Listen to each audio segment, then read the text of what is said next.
നമസ്കാരം. മൈൽസ്റ്റോൺ മേക്കേഴ്സിന്റെ എല്ലാ പ്രേക്ഷകർക്കും സ്വാഗതം. അസാസ് LED ലൈറ്റ്സ് പ്രസൻസ് സല്ലാപത്തിൽ ഇന്ന് എന്നോട് സല്ലപിക്കുന്ന ആരാന്നറിയോ? നമുക്ക് എല്ലാവർക്കും ഈ ഒരു ആളുടെ വിശേഷങ്ങൾ കേൾക്കാൻ ഒരുപാട് ഇഷ്ടമുണ്ടാവും. കാരണം പണ്ടൊക്കെ നമ്മളെ കുറേ നല്ല സിനിമയുടെ ഭാഗമായിട്ട് കണ്ടിരുന്ന നമ്മുടെയൊക്കെ ഇഷ്ടമായിരുന്ന ഒരാള് പിന്നെ എവിടെ പോയെന്ന് ആർക്കും ഒന്നും അറിയില്ല. പക്ഷെ ഞങ്ങൾ കയ്യോടെ പിടിച്ചോണ്ട് വന്നിരിക്കുകയാണ് നമ്മുടെ സ്വന്തം സുമ ചേച്ചി, Suma Jayaram. Hello. Hello, hi. Kerala Piravi ആയതുകൊണ്ട് കേരള പിറവിയായിട്ട് നമുക്ക് സ്പെഷ്യൽ ആയിട്ട് ആരെ കൊണ്ടുവരും, എന്ത് ചെയ്യുന്നൊക്കെ നമ്മൾ ഇങ്ങനെ ആലോചിക്കായിരുന്നു. അപ്പൊ കേരള പിറവിയായിട്ട് സുമ ചേച്ചിനെ തന്നെ വേണമെന്ന് ഞങ്ങൾക്ക് ഭയങ്കര ആഗ്രഹമായിരുന്നു. ഫൈനലി കൺവിൻസ് ചെയ്ത് ഞങ്ങൾ ഇവിടെ കൊണ്ടുവന്നു അല്ലേ? അതെ. അപ്പം ഹാപ്പി കേരള പിറവി. ഹാപ്പി കേരള പിറവി. യെസ്, നല്ല സുന്ദരിയായിട്ടിരിക്കുന്നു. കേരള പിറവിയുടെ നല്ല വേഷമൊക്കെ ഇട്ട്. പക്ഷെ എന്താ പറയാ, ചേച്ചി എപ്പോഴും എന്താ ഫാഷന്റെ കാര്യത്തിലൊക്കെയാണെങ്കിലും ഭയങ്കര അപ്ഡേറ്റഡ് ആണെന്നുള്ള കാര്യം എനിക്കറിയാം അല്ലേ? സോഷ്യൽ മീഡിയയിലും വളരെയധികം ആക്റ്റീവ് ആണ്.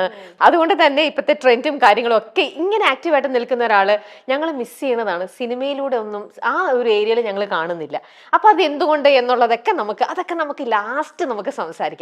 ആദ്യം നമുക്ക് ഈ പിറവിയൊക്കെ ആയിക്കൊണ്ട് മേരി സുമി എന്ന് പറഞ്ഞ ഒരാൾ എങ്ങനെ സുമ ജയറാമായി, ആ കഥയിൽ നിന്ന് നമുക്ക് തുടങ്ങാം. മേരി സുമി, അതെ പറയാം. ഹാപ്പി കേരള പിറവി എല്ലാവർക്കും. പിന്നെ മേരി സുമി എന്ന ഞാന്, അത് എൻ്റെ സ്കൂളിലെ ഫ്രണ്ട്സിന് മാത്രമേ ആ പേര് അറിയത്തുള്ളൂ. ബാക്കി എല്ലാവർക്കും സുമ ജയറാം എന്ന് പറയുന്നത് ഫിലിമിൽ വന്ന സമയത്ത് ഫാമിലിക്ക് ഇൻട്രസ്റ്റ് ഉണ്ടായിരുന്നില്ല സിനിമയിൽ വരാനായിട്ട്. അപ്പം അങ്ങനെ പേര് മാറ്റണമെന്ന് പറഞ്ഞു. അപ്പോൾ മധു സാർ മൂന്നാം മുറയിലാണ് വരുന്നത്. അപ്പോൾ അന്ന് അവർ പറഞ്ഞു ഏതെങ്കിലും പേര്, ഇഷ്ടമുള്ള പേര് ചൂസ് ചെയ്യാൻ പറഞ്ഞു. അപ്പോൾ തിക്രൂശി അപ്പൻ സുഷമ എന്ന് പറഞ്ഞ പേരാണ് പറഞ്ഞത്. പക്ഷെ എനിക്ക് സുഷമ എന്നുള്ള പേരിനോട് അത്ര തോന്നിയില്ല. പക്ഷെ അതിനെ കുറിച്ചുള്ള പഴയ കാര്യങ്ങളൊന്നും എനിക്ക് അറിയില്ല. അദ്ദേഹം പേര് ഒത്തിരി പേർക്ക് ഇങ്ങനെ പേരിടുന്നതാണ്, പക്ഷെ അതൊന്നും എനിക്ക് അറിയില്ല. അപ്പൊ ഞാൻ പറയും എനിക്ക് സുഷമ എന്നുള്ള പേര് വേണ്ട. അപ്പൊ മമ്മി പറഞ്ഞു അങ്ങനെയാണെങ്കിൽ ജയറാം, മമ്മിക്ക് വാണി ജയറാം പാട്ടുകാരിയെ ഇഷ്ടം, അങ്ങനെ വാണി ജയറാമിന്റെ ജയറാം എടുത്തിട്ടു. സുമി എന്നുള്ള പേര് മാറ്റി സുമ ജയറാം എന്നിട്ടു. അപ്പൊ അമ്മയ്ക്ക് വാണി ജയറാം എന്ന് പറഞ്ഞൊരു സിംഗറിനോട് വളരെയധികം ഒരു ആരാധന ഉണ്ടായിരുന്നു, ഭയങ്കര ഇഷ്ടമായിരുന്നു എന്നുള്ള കാര്യം ഞങ്ങൾക്ക് അറിയാം. പക്ഷെ എന്നാലും ആ ഒരു ഇഷ്ടം, അപ്പൊ എന്നാ ഇങ്ങനെ ഒരു മോൾക്ക് ഒരു പേര് ചേഞ്ച് ചെയ്യേണ്ട സമയത്ത് അത് അമ്മയ്ക്ക് അങ്ങനെ ഒരു ഇത് തോന്നാൻ എന്തെങ്കിലും പെർട്ടിക്കുലർ എന്തെങ്കിലും റീസണോ? അങ്ങനെ റീസൺ ഒന്നുമില്ല, ജസ്റ്റ് പേര് എഴുതിയപ്പോഴത്തേക്ക് അതെന്തുകൊണ്ടാന്ന് എനിക്ക് അറിയില്ല കേട്ടോ. അങ്ങനെ ഒരു പേര് ഒന്നും ചോദിച്ചിട്ടില്ല. മമ്മി പറഞ്ഞു എനിക്ക് വാണി ജയറാമിന്റെ ജയറാം നമുക്ക് ഇടാം, ഒരു ചേഞ്ച് ആയിക്കോട്ടെ. ബിക്കോസ് മേരി സുമി എന്നൊക്കെ അന്നത്തെ സമയത്ത്, ഇപ്പം പിന്നെ എല്ലാവർക്കും പേര് അവരവരുടെ പേര് തന്നെ യൂസ് ചെയ്യുന്നത്. അന്നെന്ന് പറഞ്ഞാൽ അങ്ങനെയല്ല, നമ്മൾ പേര് ചേഞ്ച് ചെയ്തിട്ടാണ് കുറെ പേര് മൂവീസിലുള്ളത്. അങ്ങനെ പേര് ചേഞ്ച് ചെയ്തതാണ്. ഓക്കെ. പക്ഷേ ഈ സുമ ജയറാം ആക്കി കഴിഞ്ഞപ്പോഴത്തേക്ക് കുറെ പേർക്കുള്ള കൺഫ്യൂഷൻ എന്ന് വെച്ചാൽ ജയറാമായിട്ട് എന്തെങ്കിലും റിലേഷൻ ഉണ്ടോ, സിസ്റ്റർ ആണോ, അല്ലെങ്കിൽ ആണെന്ന് തന്നെയാണ് ഒരുപാട് വർഷമായിട്ട് എല്ലാവരുടെ ചിന്ത. ജയറാമേട്ടന്റെ അടുത്തും പലരും ചോദിച്ചിട്ടുണ്ട്. അറിയാം, അത് പറഞ്ഞിട്ടുണ്ട്. ജയറാമേട്ടൻ തന്നെ പറഞ്ഞിട്ടുണ്ട്. എന്റെ അടുത്ത് പലരും ചോദിച്ചിട്ടുണ്ട് സുമ ജയറാമും തമ്മിൽ എന്തെങ്കിലും സിസ്റ്റർ ആണോ, നിങ്ങൾ ഇങ്ങനെ റിലേഷൻ. അപ്പൊ എനിക്ക് സാധാരണ ടെയിലിൽ വരുമ്പോ നമ്മൾ അച്ഛന്റെ പേരിൽ ഇടാം. പക്ഷെ എന്തുകൊണ്ട് നിങ്ങളെ ബ്രദർ സിസ്റ്റർ എന്നാണ് കുറെ പേർക്ക് കൺഫ്യൂഷൻ വന്നിട്ടുണ്ട്. പിന്നെ വാണി ജയറാമിന്റെ ആരെങ്കിലും ആണോ ഈ സുമ ജയറാം, ഇങ്ങനെയും കുറെ പേർക്ക് കൺഫ്യൂഷൻ വന്നിട്ടുണ്ട്. പക്ഷെ ആശാ ജയറാം എന്റെ ചേച്ചിയാന്ന് വരെയാണ് ഈ സമയം വരെ. ആണല്ലേ? അതെ. പക്ഷെ ഇത് ആശാ ജയറാമിനെ ഞാൻ കണ്ടിട്ട് പോലും ഇല്ല. പക്ഷെ എന്നാലും എനിക്ക് താങ്ക് യു. പിന്നെ പൂർണിമ ജയറാം, അതെ, അവര് എല്ലാരും ഒരു കാറ്റഗറിയാണ്. പക്ഷെ എന്നാലും എനിക്ക് സന്തോഷമുള്ള അവരെല്ലാരും എന്റെ സിസ്റ്റർ ബ്രദേഴ്സ് ആയത് വളരെ സന്തോഷം. ഓക്കെ. അതിൽ തന്നെ ജയറാമേട്ടന്റെ സിസ്റ്റർ ആണോ എന്നും കുറെ പേര് ചോദിച്ചിട്ടില്ലേ? അപ്പോഴൊക്കെ എന്താ തോന്നിയിരിക്കുന്നത്? ഞങ്ങൾ മാലയോഗം എന്ന് പറഞ്ഞ ഒരു മൂവി ചെയ്തത് സിബി സാറിന്. അപ്പൊ അതില് സിസ്റ്റർ ബ്രദർ ആയിട്ട് തന്നെയായിരുന്നു ചെയ്തത്. അപ്പൊ അങ്ങനെ അവിടെ ലൊക്കേഷനിൽ വന്ന എല്ലാരും അങ്ങനെ തന്നെ ചോദിച്ചത് സുമ ജയറാം സിസ്റ്റർ ആണോ എന്ന് ചോദിച്ചു. അദ്ദേഹം ഇല്ലാന്ന് ആദ്യം 2-3 പേരോടൊക്കെ പറഞ്ഞു. പിന്നെ ചോദിച്ചാലും കിടക്കട്ടെ എന്ന് പറഞ്ഞു. ഓക്കെ. അപ്പൊ അതങ്ങ് പിന്നെ അങ്ങ് സിസ്റ്റർ അങ്ങ് ആക്കി, ഒഫീഷ്യലി ഇതെല്ലാം അങ്ങനെ ആക്കി. ഓക്കെ. പിന്നെ നമ്മള് എന്താ കുങ്കുമപ്പൂല് ആശ ചേച്ചി ചെയ്ത ആ ഒരു ക്യാരക്ടർ, അതിന് വേണ്ടിയിട്ട് സുമ ചേച്ചിനെ അപ്രോച്ച് ചെയ്തിരുന്നില്ലേ? കുങ്കുമപ്പൂ സീരിയലിൽ ആശാ ശരത് ചെയ്ത ക്യാരക്ടർ. അതെന്തുകൊണ്ടാ പിന്നെ ചേച്ചി ആ ലാസ്റ്റ് മൂമെന്റിൽ എന്റെ കല്യാണം ആ ടൈമിലായിരുന്നു വന്നത്. അപ്പൊ എന്റെ അടുത്ത് ചോദിച്ചപ്പോ ഞാൻ പറഞ്ഞു ഇല്ല, കല്യാണം എൻഗേജ്മെന്റ് കഴിഞ്ഞ സമയത്തായിരുന്നു. അപ്പൊ എനിക്ക് വരാൻ പറ്റത്തില്ല. അതുകൊണ്ടാണ്. അത് ഭയങ്കര ഹിറ്റായി. അതെ, ഭയങ്കര ഹിറ്റായിരുന്നല്ലോ സീരിയല്. ഓക്കെ. അപ്പൊ ഇനി അങ്ങനെയാണെങ്കിൽ ഇപ്പൊ കല്യാണമൊക്കെ കഴിഞ്ഞ് കുട്ടികളൊക്കെ ആയി, എല്ലാം സെറ്റിലായി. ഇനിയിപ്പോ കുറച്ചും കൂടെ ഒന്ന് സെറ്റിൽ ആയല്ലോ ലൈഫില്. അപ്പൊ ഇനി അങ്ങനത്തെ ഒരു നല്ലൊരു ക്യാരക്ടർ വന്നു കഴിഞ്ഞാൽ ഒരു യെസ് ആണോ നോ ആയിരിക്കോ? Definitely yes. ആണോ? പിന്നെ ഓ ഓ എന്റെ പ്രൊഫഷൻ വിട്ടിട്ട് എനിക്ക് എന്തിനാ വീട്ടിൽ കുത്തിയിരിക്കുന്നത്? ഇപ്പോ എത്ര വർഷമായി? ഒരു 14 വർഷമായില്ലേ. അപ്പോ ഇനിയിപ്പോ ഒരു ബ്രേക്ക് എടുക്കാം, ഒന്ന് ഫിലിമിലേക്ക് വരാം. നല്ല നല്ല നല്ല ക്യാരക്ടേഴ്സ് ആണെങ്കിൽ ചെയ്യണമെന്ന് ആഗ്രഹമുണ്ട്. ഓക്കെ, അത് സിനിമയാണെങ്കിലും സീരിയൽ ആണെങ്കിലും. സിനിമയാണെങ്കിൽ സീരിയലാണ്, നല്ല കഥാപാത്രമാണെങ്കിൽ ഒരു യെസ് തന്നെയാണ്. ഓക്കെ, ലാസ്റ്റ് ചെയ്ത മൂവി കസ്തൂരിമാനായിരുന്നു അല്ലേ? വർഷങ്ങളായി. അതെ, ഇപ്പൊ എത്ര വർഷങ്ങളായി? അതെ. മിസ് ചെയ്യുന്നുണ്ടോ? ഡെഫിനറ്റ്ലി. അത് എന്റെ പ്രൊഫഷൻ മിസ് ചെയ്യാതിരിക്കോ? മിസ് ചെയ്യുന്നുണ്ട്. പക്ഷെ പാറ്റേൺ ഒക്കെ ഒരുപാട് മാറിപ്പോയില്ല. അതെ. അപ്പൊ അതുകൊണ്ട് ഞാനിപ്പോ വീണ്ടും അപ്ഡേറ്റ് ആയിട്ട്, പക്ഷെ എല്ലാം കാണുന്നുണ്ട്. നമ്മളിപ്പോ എല്ലാ OTT-യിലും എല്ലാം കാണുന്നുണ്ട്. എന്തായാലും നല്ലൊരു ക്യാരക്ടർ ആയിരിക്കണം തിരിച്ചു വരണമെങ്കിൽ തന്നെ. അങ്ങനെയാണെങ്കിൽ മാത്രമേ ഉള്ളൂ അല്ലേ? അല്ലാതെ തന്നെ ലൈഫിൽ ഭയങ്കര ബിസിയാണ്. അത് എന്തൊക്കെ ചെയ്തിട്ടാണ് ചേച്ചി ബിസി ആയിട്ട് ഇരിക്കുന്നതെന്നൊക്കെ ഞാൻ വഴിയെ പറയാം കേട്ടോ. വളരെ ഇൻട്രസ്റ്റിംഗ് ആണ് ചേച്ചിയുടെ ഓരോ കാര്യങ്ങൾ കേൾക്കാനായിട്ട്. ഓക്കെ, എന്തായാലും പക്ഷെ സിനിമ എന്ന് പറഞ്ഞത് വീട്ടുകാർക്ക് ഒട്ടും താല്പര്യം ഉണ്ടായിരുന്നില്ല എന്ന് ചേച്ചി മുമ്പേ പറഞ്ഞു. അവർക്കും താല്പര്യം ഉണ്ടായിരുന്നില്ല. ചേച്ചിക്കാണെങ്കിലും മേരി സുമി എന്ന് പറഞ്ഞ കുട്ടിക്കും ഒരു എയർ ഹോസ്റ്റസ് ആവണം എന്നായിരുന്നു വളരെയധികം ആഗ്രഹം. പക്ഷെ എങ്ങനെയൊക്കെയോ വിധി അത് 3-ാം മുറിയിലേക്ക് നമ്മൾ എത്തിപ്പെടുകയായിരുന്നു. അപ്പൊ ആ എയർ ഹോസ്റ്റസ് എന്നുള്ള മോഹമൊക്കെ അവിടെ അങ്ങ് വേണ്ടാന്ന് തന്നെ വെച്ചിട്ടാണോ സിനിമയിലേക്ക് വന്നത്? എയർ ഹോസ്റ്റസ് എന്നുള്ള മോഹം വേണ്ടാന്ന് വെച്ചിട്ടില്ലേ വരാൻ പറ്റത്തില്ല. ബിക്കോസ് ഒന്നെങ്കിൽ അത് ചെയ്യാൻ പറ്റണമായിരിക്കണം. പക്ഷെ ആ സമയത്ത് എനിക്ക് എൻ്റെ ഒരു ഫാമിലി ടേക്ക് കെയർ ചെയ്യാൻ വേണ്ടിയിട്ട് എനിക്ക് എൻ്റെ സ്റ്റഡീസ് ഡിസ്കണ്ടിന്യൂ ചെയ്യേണ്ടി വന്നു. അപ്പൊ അതുകൊണ്ട് ഫിലിമിലേക്ക് കയറി എനിക്ക് എൻ്റെ പാഷൻ ചെയ്യാൻ പറ്റാതായി. അല്ലെങ്കിൽ എനിക്കൊരു പൈലറ്റോ എന്തെങ്കിലുമൊക്കെ ആകണമെന്നൊക്കെ മനസ്സിലാഗ്രഹം. പക്ഷെ അതുകൊണ്ടാണ് എനിക്ക് ഇപ്പോഴും എൻ്റെ യാത്രയിൽ പോകുമ്പോഴത്തേക്കും ഞാൻ ഏറ്റവും കൂടുതൽ മിസ് ചെയ്യുന്നത് അതാണ്. ഒരു എയർ ഹോസ്റ്റസ് ആയില്ല, അല്ലെങ്കിൽ ഒരു പൈലറ്റ് ആയില്ല എന്നൊക്കെ ഉള്ളത് എൻ്റെ മനസ്സിൽ ഭയങ്കര ആഗ്രഹമാണ്. അപ്പൊ അത് കോമ്പൻസേറ്റ് ചെയ്യാനാണ് ഫ്ലൈറ്റിൽ ഫുൾ ടൈം ഇരിക്കാനായിട്ട് ട്രാവൽ ചെയ്തോണ്ടേ ഇരിക്കുന്നത്. അതെ അതെ. അപ്പൊ നേരെ ഓപ്പോസിറ്റ് ആണ് എൻ്റെ ഹസ്ബൻഡ്. ഒട്ടും താല്പര്യമില്ല യാത്ര ചെയ്യാൻ താല്പര്യം ഉണ്ടെങ്കിൽ ഫ്ലൈറ്റിൽ താല്പര്യമില്ല. ചിലവർക്ക് ചില പേടി ഉണ്ടാവും. അപ്പൊ അതുപോലെ അദ്ദേഹത്തിന് അതൊരു വലിയ പേടിയാ. പക്ഷെ ചേച്ചിയുടെ ധൈര്യമാണ് അദ്ദേഹത്തിനെ കൊണ്ട് ഇങ്ങനെ നിങ്ങൾ ലോകം മുഴുവൻ കറങ്ങിക്കൊണ്ടേയിരിക്കണത്. ഓക്കെ. പക്ഷെ സിനിമയിൽ വന്നു കഴിഞ്ഞപ്പോഴും ഒരു സിനിമ ചെയ്ത് കഴിഞ്ഞിട്ട് പിന്നീട് എനിക്കെന്നാ സ്റ്റഡീസിലേക്ക് പോകാമെന്നോ അങ്ങനെയൊന്നും ചേച്ചി അങ്ങനെ ഒരു സിറ്റുവേഷൻ അല്ലായിരുന്നു എനിക്ക്. അപ്പൊ ഇപ്പൊ മറ്റുള്ള എന്താ പറയുക, നമുക്ക് ബ്രേക്ക് എടുത്ത് പോകാനുള്ള ഒരു സാഹചര്യം അല്ലായിരുന്നു. ബിക്കോസ് എനിക്ക് താഴെയുള്ള ആൾക്കാരെ സിസ്റ്റർ ബ്രദേഴ്സിനെ പഠിപ്പിക്കണമായിരുന്നു. അപ്പൊ ആ സമയത്തൊക്കെ ഫീസിന്റെ ഒക്കെ കാര്യത്തിനൊക്കെ ഞാൻ തന്നെ വർക്ക് ചെയ്തേ പറ്റത്തുള്ളൂ. അപ്പൊ അന്ന് ഓടിയ കാരണമാണ് ഇന്നിപ്പോ കുറച്ചെങ്കിലും റിലാക്സ് ആവാൻ പറ്റുന്നത്. അതെ അതെ. പക്ഷെ അന്ന് ഒരു കുടുംബത്തിന്റെ എന്താ പറയാ മൂത്ത കുട്ടി, അത് ആൺകുട്ടിയാണെങ്കിലും പെൺകുട്ടിയാണെങ്കിലും അവരുടെ ഒരു ഉത്തരവാദിത്തമായിട്ട് നമ്മൾ ഓട്ടോമാറ്റിക്കലി അതങ്ങ് വന്നു ചേരും അല്ലേ? അപ്പം അച്ഛന്റെ ഒരു ആബ്സെൻസ് വന്നു കഴിഞ്ഞപ്പോഴത്തേക്ക് ചേച്ചി ആ ഒരു റെസ്പോൺസിബിലിറ്റി ഏറ്റെടുക്കുകയായിരുന്നു. അങ്ങനെ ചേച്ചി കുടുംബത്തിന് വേണ്ടിയിട്ട് അവിടെ നിന്നു. അതുകൊണ്ടാണ് പിന്നെ ബാക്ക് ടു ബാക്ക് ഓരോ സിനിമകളിലൂടെ ചേച്ചിയുടെ സീരിയൽ എല്ലാം ആയിട്ട് അങ്ങനെ ചെയ്തോണ്ടിരുന്നത്. ചേച്ചിയുടെ ഇഷ്ടം അവിടെ മാറ്റിവെച്ചു. എല്ലാം മാറ്റിവെച്ചു. എൻ്റെ ഇഷ്ടം എന്ന് പറഞ്ഞാൽ എനിക്ക് പ്രേമിച്ച് കല്യാണം കഴിക്കാനൊക്കെ ആഗ്രഹം ഉണ്ടായിരുന്നു. പക്ഷെ അതൊന്നും പ്രേമിക്കാനൊന്നും പറ്റിയില്ല. സമയം പോയി. നമുക്ക് ലെഫ്റ്റ് റൈറ്റ് നോക്കാൻ സമയം കിട്ടിയില്ല. പക്ഷെ കുറെ ലവ് ലെറ്റേഴ്സ് ചേച്ചിക്ക് വരാറുണ്ടായിരുന്നു. ഒക്കെ അമ്മയായിരുന്നു വിടാതെ എല്ലാ ലവ് ലെറ്ററും വായിച്ചുകൊണ്ടിരുന്നത് എന്നുള്ള കഥകളെ സ്റ്റഡി കഴിഞ്ഞിട്ടാണ് വന്നത്. ആ കഥകളെല്ലാം അറിയാം. അപ്പൊ അത്രയും ലവ് ലെറ്റേഴ്സ് ഇങ്ങനെ വന്നിട്ടും ചേച്ചിക്ക് ഒരാളെ പോലും പ്രേമിക്കാൻ തോന്നിയില്ലേ? ലവ് ലെറ്റേഴ്സ് ഞാനല്ലല്ലോ വായിക്കുന്നത്, വീട്ടിലെ അങ്കിളുമാരും മമ്മിയൊക്കെ അല്ലേ വായിക്കുന്നത്. പിന്നെ എങ്ങനെ ലവ് എനിക്ക് വരാനാ? അല്ല, എന്നാലും അതിനിടയിൽ ഒരു ലവ് ലെറ്റർ എടുക്കാനോ ഒന്നും വായിക്കാനോ ഒന്നും തോന്നിയില്ല? ഇല്ല. ഇത്ര സീരിയലിലൊക്കെ പോകുന്നുണ്ട്. പക്ഷെ എത്രയോ പയ്യന്മാർ എന്നെ നോക്കി ഇങ്ങനെ എന്താ പറയാ, ഇപ്പൊ ക്യാമറമാൻ ആയിക്കോട്ടെ, കൂടെ അഭിനയിക്കുന്ന ആൾക്കാരായിക്കോട്ടെ, അവരൊക്കെ അങ്ങനെ നോക്കുമ്പോഴത്തേക്കും നമ്മുടെ മനസ്സിൽ ആ ഒരു എന്താ ലഡ്ഡു പൊട്ടു എന്ന് പറയില്ല, ആ ലഡ്ഡു പൊട്ടിയില്ല. അപ്പോ പൊട്ടിയില്ല. ഇന്നിപ്പോ അതൊക്കെ ആലോചിക്കുകയാണല്ലേ, റിഗ്രറ്റ് ചെയ്യണത്. പക്ഷെ കുഞ്ഞുങ്ങളെ കാണുമ്പോഴത്തേക്ക് എനിക്ക് വേറെ ഒന്നും ചിന്തയില്ല. ബിക്കോസ് നമ്മുടെ മക്കള് ഇങ്ങനെ ഇത്ര വർഷങ്ങൾ കഴിഞ്ഞ് വൈകി വരണമെന്നായിരിക്കും ദൈവത്തിന്റെ വിധി. അപ്പൊ അതുകൊണ്ട് മക്കളെ കാണുമ്പോൾ ഞാനിപ്പോ അവരെയാണ് ലവ് ചെയ്യുന്നത്. അപ്പൊ ഇപ്പൊ ലഡ്ഡു പൊട്ടി ഡെയിലി നടക്കുവോ? ഓക്കെ. കുറച്ച് ഹാർഡായിട്ടുള്ള ഒരു ജേർണി ആയിരുന്നു ചേച്ചിയുടെ തുടക്കമെല്ലാം. എന്നാലും ഒന്ന് ബുദ്ധിമുട്ടില്ലെങ്കിൽ നമുക്ക് അവിടെ മുതലൊന്ന് ഷെയർ ചെയ്യാമോ? അതിന് ഷെയർ ചെയ്യുന്നതുകൊണ്ടല്ലേ ലൈഫിൽ എന്തൊക്കെ നമ്മൾ സിറ്റുവേഷൻ ഹാൻഡിൽ ചെയ്തിട്ടുണ്ടെങ്കിൽ 10 പേര് അറിയുന്നതുകൊണ്ട് കുഴപ്പമൊന്നുമില്ല, നല്ലതല്ലേ. ഒരുപാട് സിറ്റുവേഷൻ ഫേസ് ചെയ്തിട്ടുണ്ട് ഫാമിലിക്ക് വേണ്ടിയിട്ടും അല്ലാതെ. എന്താ പറയുക, നമ്മുടെ മെയിൻ സ്റ്റഡീസ് ആണല്ലോ. ഇപ്പൊ സ്റ്റഡീസ് നമുക്ക് മാറ്റി വെച്ച് മറ്റുള്ള ആൾക്കാർക്ക്, പക്ഷെ ഇപ്പൊ അങ്ങനെ ഒരുപാട് ആൾക്കാർ അങ്ങനെ ചെയ്യാറില്ല. ബിക്കോസ് എല്ലാവരും സെൽഫിഷാണ്. അപ്പോ നമ്മൾ ചില സമയത്ത് ഞാൻ ആലോചിക്കും ഞാനും കുറച്ച് സെൽഫിഷ് ആയാൽ മതിയായിരുന്നു എന്ന് ചില സമയത്ത്. പക്ഷെ ദൈവം ചിലപ്പോൾ എന്റെ തലയിൽ ഇങ്ങനെ എഴുതിയിട്ടുണ്ടാവും നീ ഇങ്ങനെയൊക്കെ ചെയ്യണം എന്നുള്ളത്. നമ്മൾ ചെയ്യണമെന്ന് വിധിച്ചിട്ടുണ്ടെങ്കിൽ നമ്മൾ അത് ചെയ്തിരിക്കും. പക്ഷെ എന്റെ മനസ്സിൽ ഇപ്പോഴും അത് ചെയ്യുന്ന കാരണം, ഇനിയും ചെയ്തുകൊണ്ടിരിക്കുന്ന കാരണമാണ് എനിക്ക് തോന്നുന്നു ഞാനും ഭയങ്കര പോസിറ്റീവ് ആണ് പല കാര്യത്തിനും. അപ്പോ അതെ. ഓക്കെ, അങ്ങനെ അന്ന് ആ ഒരു ഹാർഡ്ഷിപ്സിലൂടെയും പലതും ചേച്ചി ലേൺ ചെയ്തിട്ടുണ്ടാവും. ഈ പറയുന്ന ചേച്ചിക്ക് മനസ്സിലുണ്ടായിരുന്ന കുറേ ആഗ്രഹങ്ങളെല്ലാം അതൊന്നും വേണ്ട, ഇതൊക്കെ ഇപ്പം ഞാൻ എൻ്റെ ഫാമിലിക്ക് വേണ്ടിയിട്ട് കോൺസെൻട്രേറ്റ് ചെയ്യാം, അവിടെ തന്നെ നിൽക്കാം എന്ന് ഉള്ളിൽ നിന്ന് ഇങ്ങനെ പറഞ്ഞുകൊണ്ടിരിക്കുകയല്ലേ. ഒരു അഫെയറിന് പോലും ചേച്ചിക്ക് സമയം കണ്ടെത്താതെ അങ്ങനെ അത് പോയിക്കൊണ്ടിരുന്നപ്പോൾ ലൈഫിൽ എപ്പോഴെങ്കിലും ചേച്ചിക്ക് ആ ഒരു അന്നത്തെ സമയത്ത് പോലും ഒരു ഫ്രസ്ട്രേഷനോ അല്ലെങ്കിൽ ഞാൻ ടൂ മച്ച് ബാധ്യതയാണല്ലോ എടുക്കുന്നത്, അല്ലെങ്കിൽ എന്നെ കൊണ്ട് ഒറ്റയ്ക്ക് ഇത് എത്ര നാൾ പോവാൻ പറ്റും, അങ്ങനെയുള്ള ക്വസ്റ്റ്യൻസ് ഒക്കെ ഒരുപാട് മനസ്സിലൂടെ പോയിട്ടുണ്ട്? ഒരുപാട് പോയിട്ടുണ്ട്. പിന്നെ ആ സമയം ഇപ്പം നമ്മൾ ഒരു 15 ഇയേഴ്സ് കഴിഞ്ഞ 16 കഴിയുമ്പോഴത്തേക്കും നമുക്ക് നമ്മുടെ തന്നെ അറിയാൻ പറ്റുമല്ലോ. പിന്നെ 18 കഴിഞ്ഞപ്പോഴത്തേക്കും പിന്നെ ജോലിയുടെ കാര്യം അങ്ങനെ ഒരു മൈൻഡായി.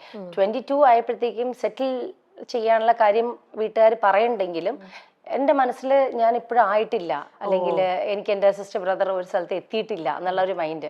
പിന്നെ എനിക്കൊരു വീട് വേണം, ബിക്കോസ് എല്ലാവരുടെ ആഗ്രഹം ഒരു വീടാണ്. വീട് വേണം, ഒരു കാർ മേടിക്കണം, കുറച്ച് ഗോൾഡ് വേണം, അല്ലെങ്കിൽ ബാങ്ക് ബാലൻസ് വേണം. ഇതൊക്കെ എൻ്റെ മനസ്സിലുള്ള ആഗ്രഹമാണ്. അപ്പോൾ ഓരോ ദിവസം നമ്മളിങ്ങനെ പോകും തോറും നമ്മൾ വിചാരിക്കുന്ന ക്യാരക്ടേഴ്സ് കിട്ടാതെ ആകുമ്പോഴത്തേക്കും പൈസ കുറവാണ്. ആൾക്കാർ വിചാരിക്കും ഒരുപാട് വർഷം നിന്ന് ഒരുപാട് പൈസ ഉണ്ടാക്കി, അങ്ങനെയൊന്നുമില്ല. നമ്മൾ ഇപ്പോൾ സീരിയലിൽ എത്ര കിട്ടുന്നു, കുറച്ച് എമൗണ്ട് കിട്ടും, അത് വെച്ച് നമ്മൾ താഴെയുള്ള 3 പേരെ പഠിപ്പിക്കണം. ഞങ്ങളുടെ യാത്രകൾ, ബിക്കോസ് അവർ താഴെയുള്ളവർ ഒന്നും അറിഞ്ഞിട്ടില്ല. നമ്മൾ ഇപ്പം നിൽക്കുന്ന സമയത്ത് എവിടെ പോകണമെന്ന് വെച്ചാൽ അങ്ങനെ ഞങ്ങൾ യാത്രയാണ്. അല്ലാതെ ഒരുപാട് സേവിങ്സ്, ഇപ്പം ഞാൻ ഹീറോയിനായിട്ട് വന്നിരുന്നെങ്കിൽ ചിലപ്പോൾ ഒരുപാട് സേവിങ്സ് ഒക്കെ ഉണ്ടായിപ്പോയാനെ. അപ്പം അതൊന്നുമില്ല. അല്ലാതെയുള്ള ഡേ ടു ഡേ കാര്യങ്ങൾ ചെയ്ത് ഇതുവരെ എത്തി, താങ്ക് ഗോഡ്. പക്ഷെ ഇതിന്റെ ഇടയിൽ ഒരുപാട് ആർട്ടിസ്റ്റ്, ഇപ്പൊ കുഞ്ഞൻ ചേട്ടനായാലും നല്ല നല്ല പ്രൊപ്പോസൽസ് ഇപ്പൊ ഒരുപാട് നടന്മാരെ ഒക്കെ പറഞ്ഞിട്ടുണ്ട്. അപ്പോ ആ സമയത്തൊക്കെ ഞാനൊന്ന് എസ് പറഞ്ഞിരുന്നെങ്കിൽ ഇന്നിപ്പോ സൂപ്പറായിട്ടൊക്കെ ജീവിക്കായിരുന്നു. അതെ, പക്ഷെ അറിയില്ല. പക്ഷെ ചേച്ചിക്ക് ഒരിക്കലും പറയാൻ തോന്നിയില്ല, അത് സിനിമയിൽ നിന്നുള്ള ഒരാൾ വേണ്ട എന്നുള്ളൊരു ഡിസിഷൻ കാരണമാണോ? എനിക്ക് തോന്നുന്നു സിനിമയിലുള്ള ഒരാൾ വേണ്ടാന്ന് അന്ന് എൻ്റെ മൈൻഡിൽ ഉണ്ടായിരുന്നു. ആണോ? ഉണ്ടായിരുന്നു. ഞാൻ അങ്ങനെ സിനിമയുടെ അകത്ത് ഇൻട്രസ്റ്റ് കാണിച്ച ആളുകളോട് ഞാൻ കാണിച്ചിട്ടില്ലെങ്കിൽ അതെന്റെ മനസ്സിൽ അത് തോന്നിയിട്ടില്ല. അപ്പോൾ ഇപ്പോൾ ക്യാമറമാൻ ആയിക്കോട്ടെ അല്ലെങ്കിൽ ഒരു ആക്ടർ ആയിക്കോട്ടെ, നമ്മുടെ അടുത്തൊരു സ്നേഹപ്രകടനം അല്ലെങ്കിൽ ഒരു ചെറിയ രീതി സംസാരം മാറുമ്പോൾ നമുക്കറിയാം, ആസ് എ ലേഡി നമുക്ക് മനസ്സിലാവും. പക്ഷെ അതിലേക്ക് ഞാൻ ആ ഒരു ബാരിയർ വെച്ചിട്ടുണ്ട്, അങ്ങോട്ട് പോകണ്ട എന്നുള്ളത്. അതായിരിക്കണം ഞാൻ എൻ്റെ കാര്യം ഞാൻ വൈകിയത്. പിന്നെ താഴെയുള്ള കാര്യങ്ങളും എൻ്റെ സെറ്റിൽമെന്റ് ചെയ്യണമെന്നുള്ള ഒരു മൈൻഡ് ഉള്ള കാരണം. അതെന്തുകൊണ്ടാ ചേച്ചി അങ്ങനെ ഒരു സെയിം ഫീൽഡിൽ തന്നെ?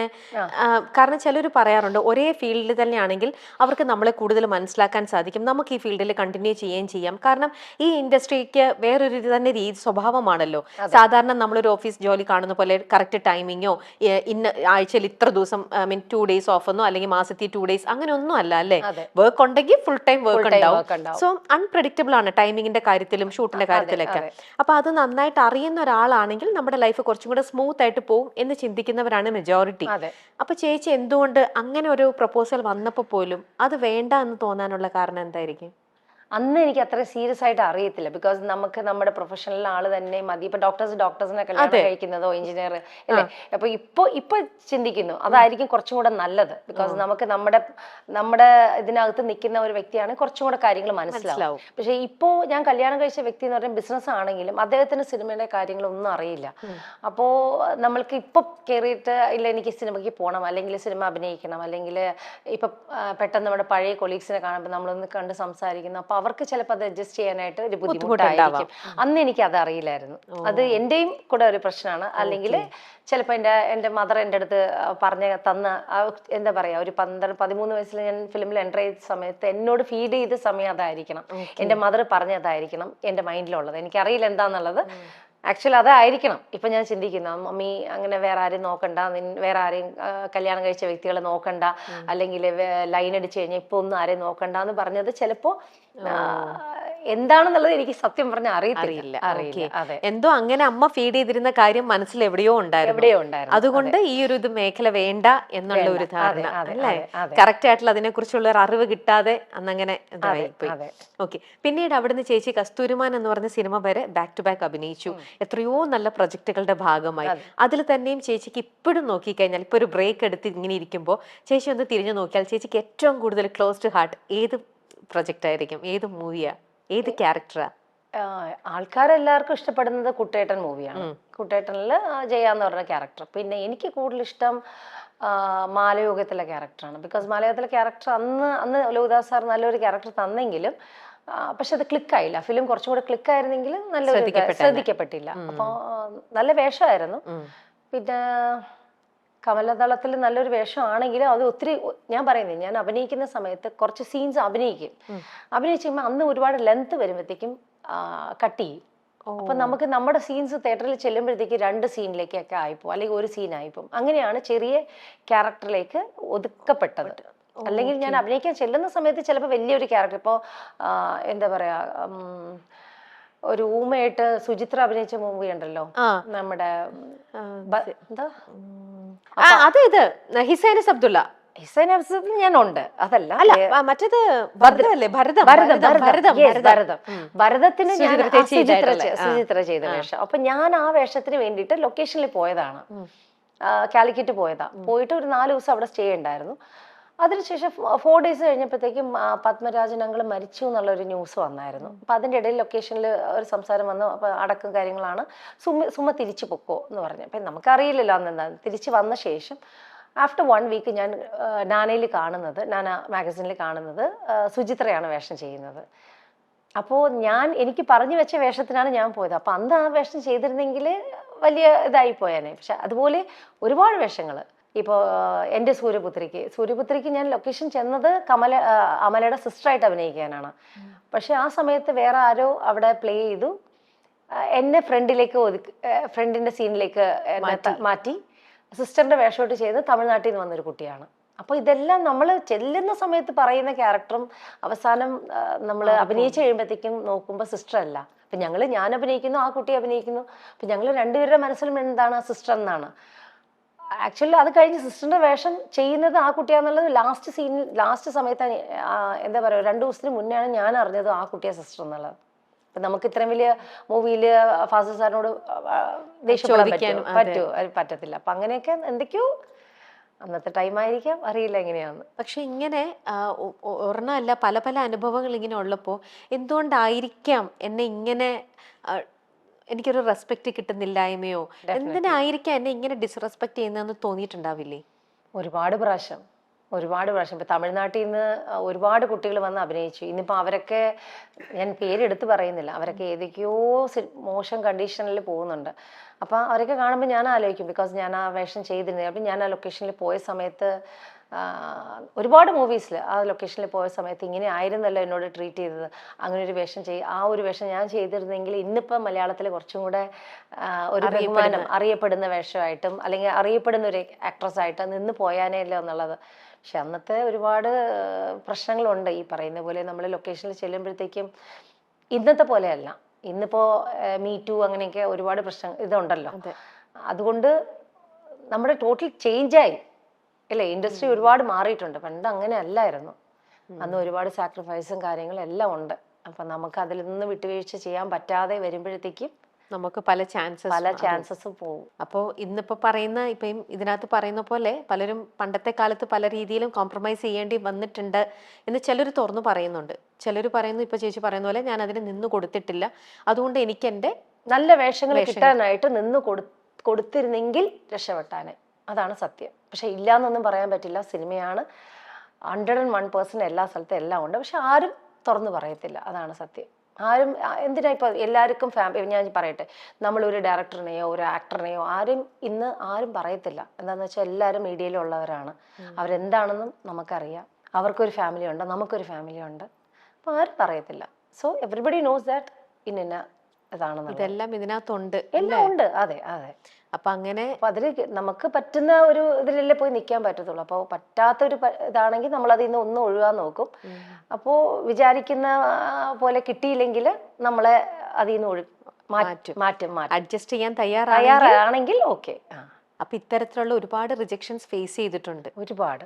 അതുകൊണ്ട് കുറച്ച് മനസ്സിന് ചില സമയത്ത് നമ്മൾ ആലോചിക്കും, അയ്യോ നമ്മളൊക്കെ ഭാഗ്യവാന്മാരാ. എന്താണെന്ന് വെച്ചാൽ ചില സിറ്റുവേഷൻസ് ഹാൻഡിൽ ചെയ്ത് വന്നേക്കുന്ന കാരണം ഇപ്പോഴത്തെ കുട്ടികളൊക്കെ നേരിട്ട് അങ്ങ് പറയല്ലേ എല്ലാം. വെട്ടി തുറന്നും മീഡിയയിൽ പറയാം. പക്ഷെ അന്നൊക്കെ പറഞ്ഞാൽ ഫാമിലി എല്ലാവരായിട്ടും വരുമ്പോഴത്തേക്കും എല്ലാവരുടെ പുറകിലും അമ്മമാരും ഉണ്ട്, അച്ഛന്മാരും ഉണ്ട്. അന്ന് എല്ലാം അങ്ങനെയാണ്. ഇപ്പൊ എല്ലാവരും സിംഗിളായിട്ട് വന്ന് എങ്ങനെയൊക്കെ ധൈര്യമായിട്ട് വന്ന് ഫേസ് ചെയ്തിട്ട് പോകുന്നു. അന്നങ്ങനെ അല്ലല്ലോ. എല്ലാവർക്കും ഉള്ളിന്റെ പേടിയുണ്ട്. മോളിൽ നിൽക്കുന്ന ആക്ടേഴ്സിന് പേടിയുണ്ട്. അതെ, നമ്മള് എതിർത്ത് എന്തെങ്കിലും പറയുമ്പോൾ നമുക്ക് ഈ ഒരു ചാൻസ് കൂടെ നഷ്ടപ്പെടുമോ ആ ഒരു പേടിയും ഉണ്ട് അല്ലേ? കാരണം അന്ന് നഷ്ടപ്പെടുന്ന ഒരുപാട് ആക്ടേഴ്സ് ഇപ്പോഴും ഉണ്ടല്ലോ അല്ലെ? ആക്ട്രസസിന് ഇപ്പോഴും പറഞ്ഞ ആളുകൾക്ക് പോലും ഇപ്പൊ ചാൻസസ് കുറവല്ലേ? അപ്പൊ അതുകൊണ്ട് ആരും ഒന്നും സംസാരിക്കുന്നില്ല. അപ്പൊ ചേച്ചി പറഞ്ഞ പോലെ കൂടെ അന്നത്തെ കാലത്ത് കൂടെ പാരന്റ്സും ഉണ്ടായിരുന്നു, ഇല്ലെങ്കിൽ ആരെങ്കിലും കൂടെ ആരെങ്കിലും അമ്മയോ അല്ലെങ്കിൽ അമ്മയും അച്ഛനോ അങ്ങനെയൊക്കെ ഉണ്ടായിരുന്നു. അപ്പൊ ഇത്തരത്തിലുള്ളൊരു മിസ്ബിഹേവിയർ എന്തെങ്കിലുമൊക്കെ സെറ്റിൽ നടക്കുന്നു, അല്ലെങ്കിൽ അവർ നമ്മുടെ അടുത്ത് അങ്ങനെ ഒരു രീതിയിൽ അപ്രോച്ച് ചെയ്യണമെന്ന് കാണുമ്പോൾ തന്നെ നമ്മൾ പാരന്റ്സിന്റെ അടുത്ത് ചിലർ പറയുമായിരിക്കാം, ചിലർ അവിടെയും പേടിച്ചിട്ടോ അല്ലെങ്കിൽ ഇനി എന്നെ വിട്ടില്ലെങ്കിലോ എന്നുള്ള രീതിയിൽ ആ സിറ്റുവേഷൻ അങ്ങനെ ഹാൻഡിൽ ചെയ്യുന്നവരും ഉണ്ടാവാം. അപ്പോൾ ഒരുപക്ഷെ ചേച്ചി അപ്പം അമ്മയോട് എന്തെങ്കിലും ഇത് പറഞ്ഞിരുന്നെങ്കിൽ ചേച്ചിക്കും പിന്നെ സിനിമ വേണ്ടേ, എന്നാൽ ഇനി സെറ്റിലേക്ക് പോവുകയേ വേണ്ട, അത് സ്റ്റോപ്പ് ചെയ്യൂ എന്നുള്ളൊരു ഇത് പറയുമെന്ന് പേടിച്ചിട്ട് ചേച്ചിയും പറയാതെ. പക്ഷെ വേറൊരു ഇൻസിഡന്റ് ഞാൻ ഇതുവരെ വേറെ ഇന്റർവ്യൂവിൽ പറഞ്ഞിട്ടില്ല. ഞാനൊരു വലിയൊരു ഡയറക്ടറിന്റെ ഫിലിമിൽ അഭിനയിക്കാൻ പോയതാ. അപ്പോൾ അദ്ദേഹം എവിടെയാന്ന് വെച്ചാൽ പാലക്കാടാണ് ഷൂട്ടിങ്. അപ്പോൾ ഞാനും മദറും പോയിട്ട് സ്റ്റേ ചെയ്തു. 1 വീക്കാണ് ഷൂട്ടിങ്ങിന് ഡേറ്റ് പറഞ്ഞിരിക്കുന്നത്. അപ്പം നമ്മൾ ഷൂട്ടിങ് രാവിലെ തീർന്നു. വൈകിട്ടായപ്പോഴത്തേക്ക് റൂമിൽ വന്നു. 9 മണി 10 മണി ആയപ്പോഴത്തേക്കും നമ്മൾ ഒട്ടും പ്രതീക്ഷിക്കില്ല, ഇത്രയും വലിയൊരു ഡയറക്ടർ ബാക്കിൽ കൂടെ ഇറങ്ങി വന്നിട്ട്, എന്ന് വെച്ചാൽ നമ്മൾ ബാൽക്കണിയില്ലേ, ബാൽക്കണി അദ്ദേഹത്തിൻ്റെ റൂം അടുത്താണ്, ബാൽക്കണി കൂടെ ഇറങ്ങി വന്നിട്ട് നമ്മുടെ ബാൽക്കണിയുടെ ഡോറിൽ കിടന്ന് തട്ടുവാണ്. നമ്മൾ ജനലെ കൂടെ കാണുന്ന ഈ ഡയറക്ടർ നിന്ന് തട്ടുന്നതാണ്. എന്നാൽ ഫുൾ ഫിറ്റാണ്, തട്ടുന്നതാണ്. അപ്പം നമ്മൾ ആലോചിച്ചു, ദൈവമേ ഇദ്ദേഹം നിന്ന് തട്ടുവാണ്, നേരം വെളുത്ത് ഫേസ് ചെയ്യണ്ടേ. അപ്പോൾ ഞാനും മദറും കൂടെ ഇങ്ങനെ കെട്ടി, ഞാൻ അന്ന് എനിക്ക് തോന്നുന്നൊരു 16-17 വയസ്സ്, ഞാനിങ്ങനെ പേടിച്ച് മമ്മ തട്ടുന്നു എന്ന് പറഞ്ഞിട്ട് ഇങ്ങനെ പേടിച്ചാണ് കിടക്കുന്നത്. മദറായിക്കോട്ടെ, മദറും ഉള്ളുകൊണ്ട് പേടിക്കത്തില്ലേ, എന്നാ എന്ത് പറഞ്ഞ് നമ്മൾ ഡോറ് കുറച്ച് നേരം ആ ബാൽക്കണി തട്ടി, പിന്നെ എന്തോ സൗണ്ട് കേട്ടെന്ന് തോന്നുന്നു, അദ്ദേഹം അപ്പുറത്തേക്ക് പോയി. പക്ഷെ നേരം വെളുത്ത് നമ്മൾ ലൊക്കേഷനിൽ അദ്ദേഹത്തിൻ്റെ വായുനില ചീത്തയാണ് കേൾക്കുന്നത്. അപ്പോൾ ഇതൊക്കെയാണ് പേടിച്ചിട്ടാണ് നമ്മളെല്ലാവരും, പല ആർട്ടിസ്റ്റുകൾക്കും ഒരുപാട് പ്രശ്നങ്ങളുണ്ട്. ഇതൊക്കെ പേടിച്ചിട്ട് നമ്മൾ ആരും ഒന്നും പറയത്തില്ല. എങ്ങനെയെങ്കിലും ഈ പടം ഒന്ന് തീർന്നു കിട്ടിയാൽ മതി എന്നുള്ളതായിരിക്കും. അപ്പം നമുക്ക് പറയുന്ന വേഷത്തിന് ചിലപ്പോൾ 2 സീൻ കുറച്ചിട്ടായിരിക്കാം സിനിമയിൽ വരുന്നത്. അപ്പൊ സിനിമ കാണുമ്പോഴത്തേക്ക് 2 സീൻ ഇതിലെ വന്ന് ഇതിൽ പോയി, ആ സുമാ ജയറാം ഒരു ചെറിയ വേഷം ചെയ്യുന്ന കുട്ടിയാണ്, അതിലെ വന്ന് അതിൽ പോയി എന്ന് പറയും. പക്ഷെ ആക്ച്വലി നടക്കുന്നത് ഇതാണ്. അതിലെ കൂടെ വന്ന് തട്ടിയപ്പോൾ വാതിൽ തുറന്നു കൊടുത്തിരുന്നെങ്കിൽ എല്ലാം ഓക്കെ. വാതിൽ തുറന്നു കൊടുക്കാതെ നമ്മൾ അടച്ചിട്ടുമ്പോൾ നേരം വെളുത്ത് ചോദിക്കുകയാണ്, ഞങ്ങൾ തട്ടിയത് അറിഞ്ഞില്ലേ എന്ന് ചോദിച്ചാൽ നമ്മൾ എന്ത് പറയണം? ഇനി ഒരു ആക്ടർ വന്ന് ഫ്രണ്ടിൽ കൂടെ തട്ടി, അപ്പോഴും തട്ടുമ്പോഴും നമ്മൾ മിണ്ടാതിരുന്ന ഡയറക്ടറിനെ വിളിച്ച് പറയുമ്പോൾ അത് ആ ഡയറക്ടർ വന്നിട്ട് ആ ആക്ടറിനെ വഴക്ക് പറയുമ്പോൾ ആ ആക്ടർ പിന്നെ അടുത്ത 2 പടങ്ങളിൽ നിന്നും എന്നെ കട്ട് ചെയ്യുവാണ്. ഇങ്ങനെയുള്ള ഒരുപാട് പ്രശ്നങ്ങൾ കഴിഞ്ഞ് വരുമ്പോഴത്തേക്ക് നമുക്ക് സത്യം പറഞ്ഞ സിനിമ മടുക്കും. അതുകൊണ്ടാണ് ഞാൻ അഭിനയിച്ച ലാസ്റ്റ് മൂവിയും ഇപ്പം ഞാൻ നിൽക്കുന്ന എന്താ പറയുക, ഇത്ര വർഷം എന്താ ഗ്യാപ്പ് എന്ന് ചോദിച്ചപ്പോൾ വീണ്ടും എനിക്ക് സിനിമയിലേക്ക് പോകാനായിട്ട് താല്പര്യമില്ലാത്തതാണ്. സിനിമ ചെയ്യണം, കാലഘട്ടം മാറിയപ്പോൾ സിനിമ ചെയ്യണമെന്ന് ആഗ്രഹമുണ്ട്. പക്ഷെ പഴയ ആൾക്കാരൊക്കെ ഉണ്ട്, ഇല്ലെന്ന് പറയാൻ പറ്റില്ല, ഉണ്ട്. നമുക്ക് ആരെയും എടുത്തു പറയാൻ പറ്റില്ല പേര്. ഇന്ന് ആരായിട്ടും വഴക്കുമില്ല. അവർക്ക് എല്ലാവർക്കും എന്നെ കാണുമ്പോൾ റെസ്പെക്റ്റാ ഇപ്പോ. ബിക്കോസ് നമ്മളൊക്കെ ആ രീതിയിൽ നിന്നേച്ച കാരണം റെസ്പെക്റ്റ് ആണ് പലവർക്കും. നമ്മുടെ ഈ സംഘടനയുടെ ഉള്ളിലാണെങ്കിലും ഇതിന്റെ സിനിമയുടെ ഇടയിലേക്ക് ഇതൊക്കെ കുറെ സംസാര വിഷയമായല്ലോ. അന്നേരം കുറെ ആക്ടേഴ്സ് ഇപ്പൊ ചേച്ചി പറഞ്ഞ പോലെ തന്നെ ഈ മുട്ടുന്ന കാര്യവും ഇതൊക്കെ പറഞ്ഞു കഴിഞ്ഞപ്പോൾ ഒരു വിഭാഗം ആൾക്കാർ മറിച്ച് ചോദിക്കുന്നുണ്ടായിരുന്നു, പിന്നെ എന്തുകൊണ്ട് എന്നാ പിന്നെ നിങ്ങൾക്ക് അന്ന് തന്നെ അവിടുന്ന് പാക്കപ്പ് ചെയ്ത് പോരായിരുന്നില്ലേ, നിങ്ങൾ എന്തിന് വീണ്ടും ആ സിനിമയിൽ കണ്ടിന്യൂ ചെയ്തു, അല്ലെങ്കിൽ ഇതേ ഡയറക്ടർ ഇതേ ആക്ടർ തന്നെ അവരുടെ നെക്സ്റ്റ് പ്രൊജക്റ്റിലും വിളിക്കുമ്പോഴും നിങ്ങൾ എന്തിനാണ് വീണ്ടും അഭിനയിക്കാൻ പോകുന്നത് എന്നുള്ള ഒരു മറുചോദ്യം ഒരു സൈഡിൽ നിന്ന് ചോദിക്കുന്നത്. അപ്പൊ അതിനുള്ള ഉത്തരം എന്താണ്? മറുചോദ്യം എന്ന് വെച്ചാൽ ഇപ്പൊ നമുക്ക് പറ്റാത്ത ആൾക്കാരാണെങ്കിൽ നമ്മളെ വിളിക്കത്തില്ല.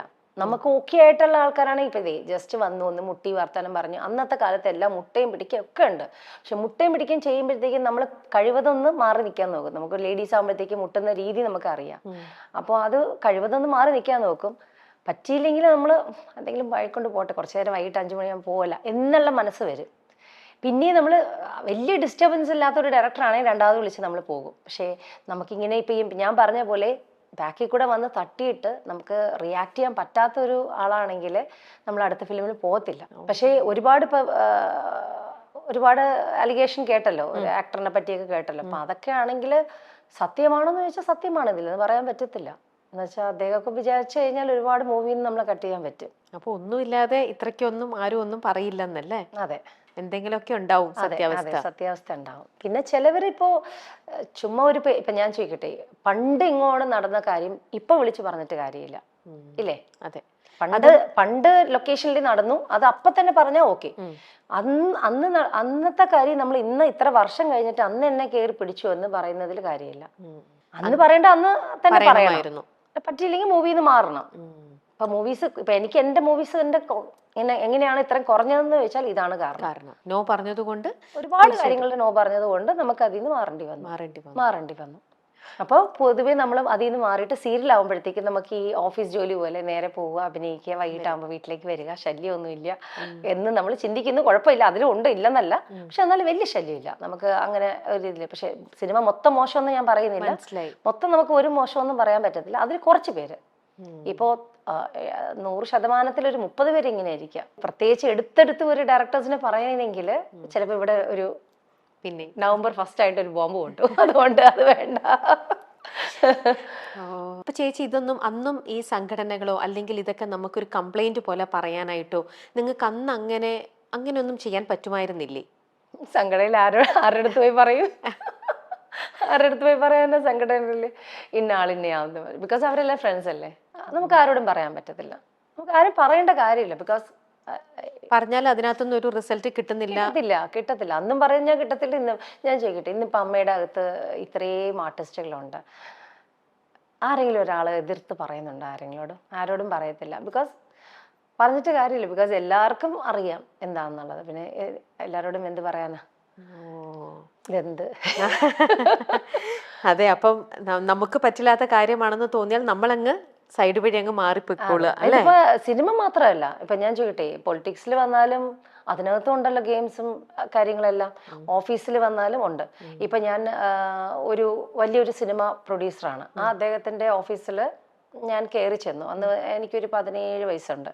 ഞാൻ കയറി ചെന്ന് കാണുന്ന കാഴ്ച എന്ന് പറഞ്ഞത്, പ്രൊഡ്യൂസർ ഇങ്ങനെ ഇരിക്കുന്നു, അദ്ദേഹത്തിന്റെ റൈറ്റ് സൈഡിൽ PA ഇരിക്കുന്നു, ലെഫ്റ്റ് സൈഡിൽ വേറൊരു സ്റ്റെനോ നിൽക്കുന്നു.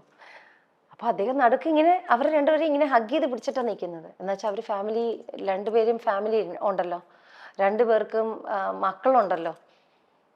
അപ്പോൾ വീട്ടിൽ നിന്ന് വരുന്ന ആ ഒരു പെണ്ണുങ്ങൾ ത്യാഗം സഹിക്കുകയാണ്. എന്തിനു വേണ്ടിയിട്ട്? ജോലിക്ക് വേണ്ടിയിട്ട്. അവിടെ വീട്ടിൽ പോയിട്ട് ഹസ്ബൻഡിൻ്റെ അടുത്ത് പറയാൻ പറ്റുമോ ഞാൻ ഇങ്ങനെ നിന്നേന്ന് പറയാൻ പറ്റുമോ? അപ്പം നമ്മുടെ കണ്ണിൽ കാണുന്ന കാഴ്ച, ഈ ഒരു ലേഡി വന്നിട്ട് ഇങ്ങനെ നിൽക്കുന്നു. മനസ്സിലായോ? അപ്പോൾ ഏത് സിറ്റുവേഷനിലും പെണ്ണുങ്ങൾ ഫേസ് ചെയ്യേണ്ട സിറ്റുവേഷൻ ഉണ്ട്. പിന്നെ വർഷങ്ങൾക്ക് ശേഷം അത് പറ്റാതാവുമ്പോഴായിരിക്കും ചിലപ്പോൾ അദ്ദേഹത്തിന്റെ ഒരു മെന്റൽ ഹറാസ്മെന്റ് കാരണമായിരിക്കും ചിലപ്പോൾ പുറത്ത് പറയുന്നത്. ചിലപ്പോൾ സൈലന്റ് ആയിട്ട് ജോലി വിട്ടിട്ട് പോകേണ്ടി വരും. ചിലപ്പോൾ വിളിച്ച് പറയും. ചിലപ്പോൾ പറയുന്ന ആൾക്കാർ മോശമെന്ന് പറയും. ചിലപ്പോൾ ആ ലേഡി മോശമെന്ന് പറയും. ലേറ്റ് ആയിട്ട് പറയുമ്പോൾ അത് മോശമെന്ന് പറയും. പക്ഷെ ഇതൊക്കെ ചേച്ചി ഇപ്പോൾ പറയണത്, ചേച്ചി ഇതൊക്കെ കണ്ണുകൊണ്ട് കണ്ടതും അനുഭവിക്കുകയും ഒക്കെ ചെയ്തത് വളരെ ഏർലി ഏജ് ആണ്. ഒരു 13 സിനിമയിലേക്ക് വന്നൊരു കുട്ടി 16, 17 ഇതിന്റെ ഒരു വിക്ടിം പോലെ അല്ലേ അത് ഫേസ് ചെയ്യാണ് എന്ന് പറയുമ്പോഴും 17 years എന്നൊക്കെ പറഞ്ഞാൽ ഇന്നത്തെ കാലത്ത് കുറേയും കൂടെ സ്മാർട്ട് ആണെന്ന് നമുക്ക് പറയാം. പക്ഷെ അന്നത്തെ കാലത്തെ 17 year ഒക്കെ ഇറ്റ്സ് നത്തിങ് അല്ലേ? വളരെ നമുക്ക് വളരെ ഇന്നസെന്റ് ആയിട്ടുള്ള ഒന്നും അറിയുന്നില്ലാത്ത ഒരു കാലഘട്ടം, ആ ഒരു സമയമാണ്. അപ്പൊ ഇത്തരത്തിലുള്ള ഒരു അപ്രോച്ച് വരുമ്പോഴൊക്കെ ചേച്ചി പറഞ്ഞ പോലെ പേടിച്ച് ചേച്ചിയും അമ്മയും കൂടെ റൂമിനകത്ത് ഇരുന്നു എന്ന് പറയുമ്പോൾ ആ ഒരു പേടിയോടെ ആയിരിക്കില്ലേ നമ്മൾ പിന്നെ ആരെ കണ്ടാലും, ചിലപ്പോൾ ജെനുവിനായിട്ട് ഒരു പേഴ്സൺ നമ്മൾ അപ്രോച്ച് ചെയ്താൽ പോലും ഒരു പ്രൊജക്ട് വന്നാലും നമ്മൾ അവരെയും കാണുമ്പോൾ ഇതും ഇങ്ങനെ തന്നെയാണ്, നമ്മൾ അങ്ങ് മൊത്തത്തിൽ നമ്മൾ അവരെ അങ്ങനെ എഴുതി വെക്കും അല്ലേ? അതുകൊണ്ട് തന്നെയും ചേച്ചി അങ്ങനെ ഒരു റോങ് ഡിസിഷൻ നമ്മൾ എടുത്ത് നമ്മൾ ചിലപ്പോൾ ഇനി ഈ പ്രൊജക്റ്റേ വേണ്ട, ഇതേ വേണ്ട, ഇതൊക്കെ എല്ലാവരും ഇങ്ങനെ തന്നെയാണെന്ന് നിങ്ങൾ അങ്ങ് കൺക്ലൂഡ് ചെയ്യും. അങ്ങനെയും ചേച്ചിക്ക് എന്തെങ്കിലും ഒരുപാട് പ്രോജക്റ്റ് എന്റെ കയ്യിൽ നിന്ന് അങ്ങനെയും പോയിട്ടുണ്ട്. ചിലപ്പോൾ നല്ല നല്ല മൂവീസിന് വേണ്ടി വിളിക്കാൻ വന്നിട്ടുണ്ടാവും. പിന്നെ ഈ പറയുന്ന പോലെ ലൊക്കേഷനിലേക്ക് എത്തണമെന്ന് പറയും. എത്താനായിട്ട് ഇവിടുന്ന് വണ്ടി എടുത്ത് നമ്മൾ ഗുരുവായൂരൊക്കെ ചെന്ന് കഴിയുമ്പോഴത്തായിരിക്കും അവിടെ വിളിച്ച ആൾ തന്നെ അവിടെ പറയും, ഞങ്ങളിപ്പോൾ വിളിച്ചു, ഞങ്ങൾ വിളിച്ചിട്ടില്ലല്ലോ.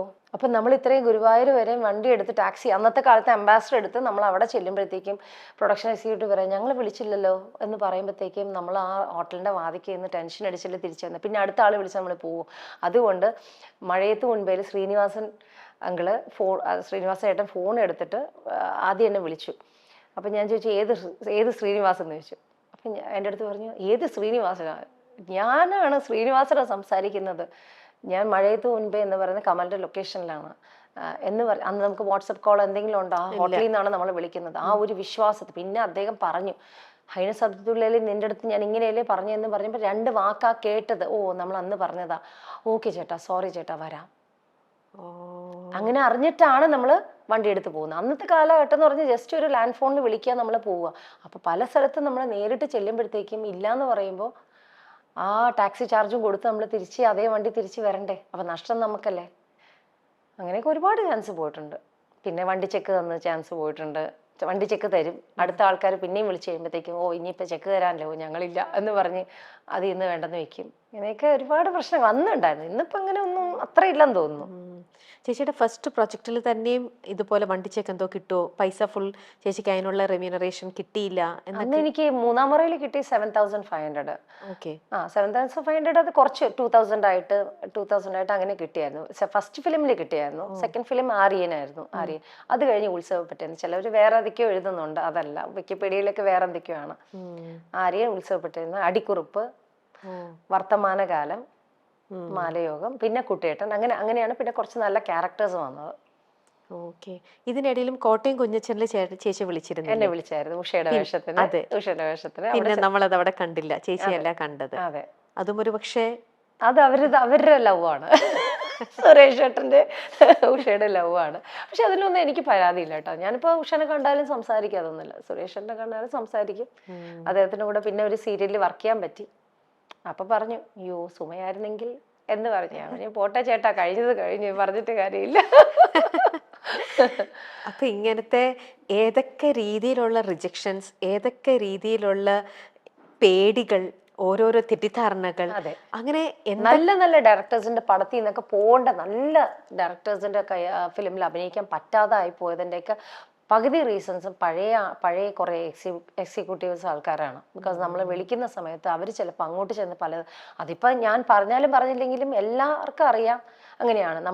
നമ്മുടെ അടുത്ത് ഒന്ന് പറയും, നേരെ അവിടെ പോയിട്ട് വേറെ ഒന്ന് പറയും. അപ്പം നമ്മുടെ ചാൻസ് ഇല്ലാതെ ആക്കും. അവർക്ക് പറ്റുന്ന ഉള്ള ലേഡീസിന് അതിൽ കൊടുക്കും, ക്യാരക്ടേഴ്സ് കൊടുക്കും. അപ്പം നമുക്ക് നല്ലൊരു ക്യാരക്ടർ അവിടെ നിന്ന് പോകും. പക്ഷെ ഇപ്പം ഞാൻ ആലോചിക്കുന്നു, ഇന്ന പടത്തിലൊക്കെ ഞാൻ അഭിനയിച്ചിരുന്നെങ്കിൽ കുറച്ചും കൂടെ നന്നായാനെ. പക്ഷെ അത് വെച്ച് നോക്കുമ്പോൾ അതാ നല്ല നല്ല കഥാപാത്രങ്ങൾ മിസ് ചെയ്തു, നല്ല കഥാപാത്രങ്ങൾ മിസ് ചെയ്തു, നല്ല പാട്ട് സീനുകൾ മിസ് ചെയ്തു. പക്ഷെ ഇപ്പൊ ഞാൻ ഒന്നും മിസ് ചെയ്യുന്നില്ല കേട്ടോ. എന്താന്ന് വെച്ചാൽ ഇപ്പൊ റീൽസ് ഉണ്ടല്ലോ, നല്ല നല്ല പാട്ടെടുക്കുക, അഭിനയിക്കുക, എൻ്റെ മക്കളായിട്ട് സന്തോഷമായിട്ട് പാട്ടിടുക. പക്ഷെ എവിടെയും നമ്മൾ സന്തോഷം കണ്ടെത്തുക. അല്ലെ നമുക്ക് ഒരിക്കലും ഇപ്പൊ എനിക്ക് ഫിലിമിൽ നിന്ന് ഒന്നും കിട്ടിയില്ല എന്ന് പറഞ്ഞിട്ട് ഞാൻ ഇപ്പൊ ദുഃഖിച്ചിരുന്നിട്ട് കാര്യമുണ്ടോ? ഇല്ല. ഇപ്പൊ ദുഃഖിച്ചിട്ട് ഒന്നും കാര്യമില്ല. It's past is past. അപ്പൊ ഇനിയിപ്പോ നമ്മൾ മുന്നോട്ട് പോവുക, സന്തോഷിക്കുക, പാട്ടെടുക്കുക, കളിക്കുക, ഡാൻസ് കളിക്കുക. അതിൽ കുറെ പേര് നെഗറ്റീവ് എഴുതും, ഓ ഈ പെണ്ണ് വേറെ പണിയൊന്നുമില്ല. കമന്റ്സ് ഒക്കെ നോക്കോ? കമന്റ്സ് നോക്കൊന്നുമില്ല, എന്നാലും ചിലത് അറിയുന്നുണ്ട്. ഇല്ല, മലയാളം എനിക്ക് അത്ര ഇപ്പോഴും വശമില്ല, വായിക്കാനായിട്ട് വലിയ വശമില്ല. അപ്പൊ എന്റെ ജോലിക്കാരികൾ ഫ്രീ ആകുമ്പോൾ ഞാൻ പറയും, ചേച്ചി ഒന്ന് വായിച്ചു തന്നെന്ന് പറയും. 2-3 വായിക്കും. എന്റെ മാഡം താഴെ എന്തൊക്കെയോ എഴുതി വെച്ചിട്ടുണ്ട്, അത് തെറ്റാണ്, ഇത് എന്തൊക്കെയോ എഴുതിയിട്ടുണ്ട് മാഡം ഇതൊന്നും വായിക്കണ്ട മാഡം. ഞാൻ പറയും വായിക്കണ്ടെങ്കിൽ വായിക്കണ്ട, കുഴപ്പമില്ല, വിട്ടേക്കാൻ പറയും. ബിക്കോസ് ഞാൻ വായിക്കാറില്ല, അതാണ് മെയിൻ സംഭവം. വായിച്ചിട്ട് എന്തിനാ ടെൻഷൻ അടിക്കാൻ വേണ്ടി, വെറുതെ മനസ്സ് വിഷമിപ്പിക്കണേ, വെറുതെ എന്തിനാ. ഓക്കെ. ഇതിനിടയിൽ സുരേഷ് ഗോപി ചേട്ടനും സിനിമയിലേക്ക് അധികം വരണ്ടാന്നോ, സിനിമ ചെയ്യണ്ടാന്നോ, അന്നെന്തോ അങ്ങനെ? സിനിമ ചെയ്യണ്ടെന്ന് പറഞ്ഞ വേറെ ഒന്നല്ല, സുരേഷേട്ടൻ നോക്കുമ്പോഴത്തേക്ക് എൻ്റെ അമ്മാവന്മാർ വന്നിട്ട് എന്നെ ഇട്ട് ഫയർ ചെയ്യുന്നതാണ് കാണുന്നത്. അപ്പൊ സുരേഷേട്ടൻ പറഞ്ഞു, നിങ്ങൾ നല്ല ഫാമിലിയിൽ നിന്ന് വന്നിരിക്കുകയല്ലേ, നിങ്ങൾ വെറുതെ സിനിമക്കകത്ത് കൊണ്ടുവന്ന ആ കുട്ടിയെ ജീവിതം കളയണ്ട, ആ കുട്ടിയെ പഠിക്കട്ടെ, പഠിച്ചു കഴിഞ്ഞിട്ട് ആ കുട്ടിക്ക് പറ്റിയ നല്ല ഒരു പ്രായത്തിൽ വരട്ടെ. ഇതെന്ന് പറഞ്ഞാൽ 13 വയസ്സെന്ന് പറഞ്ഞാൽ എന്നാ അറിയാനാ.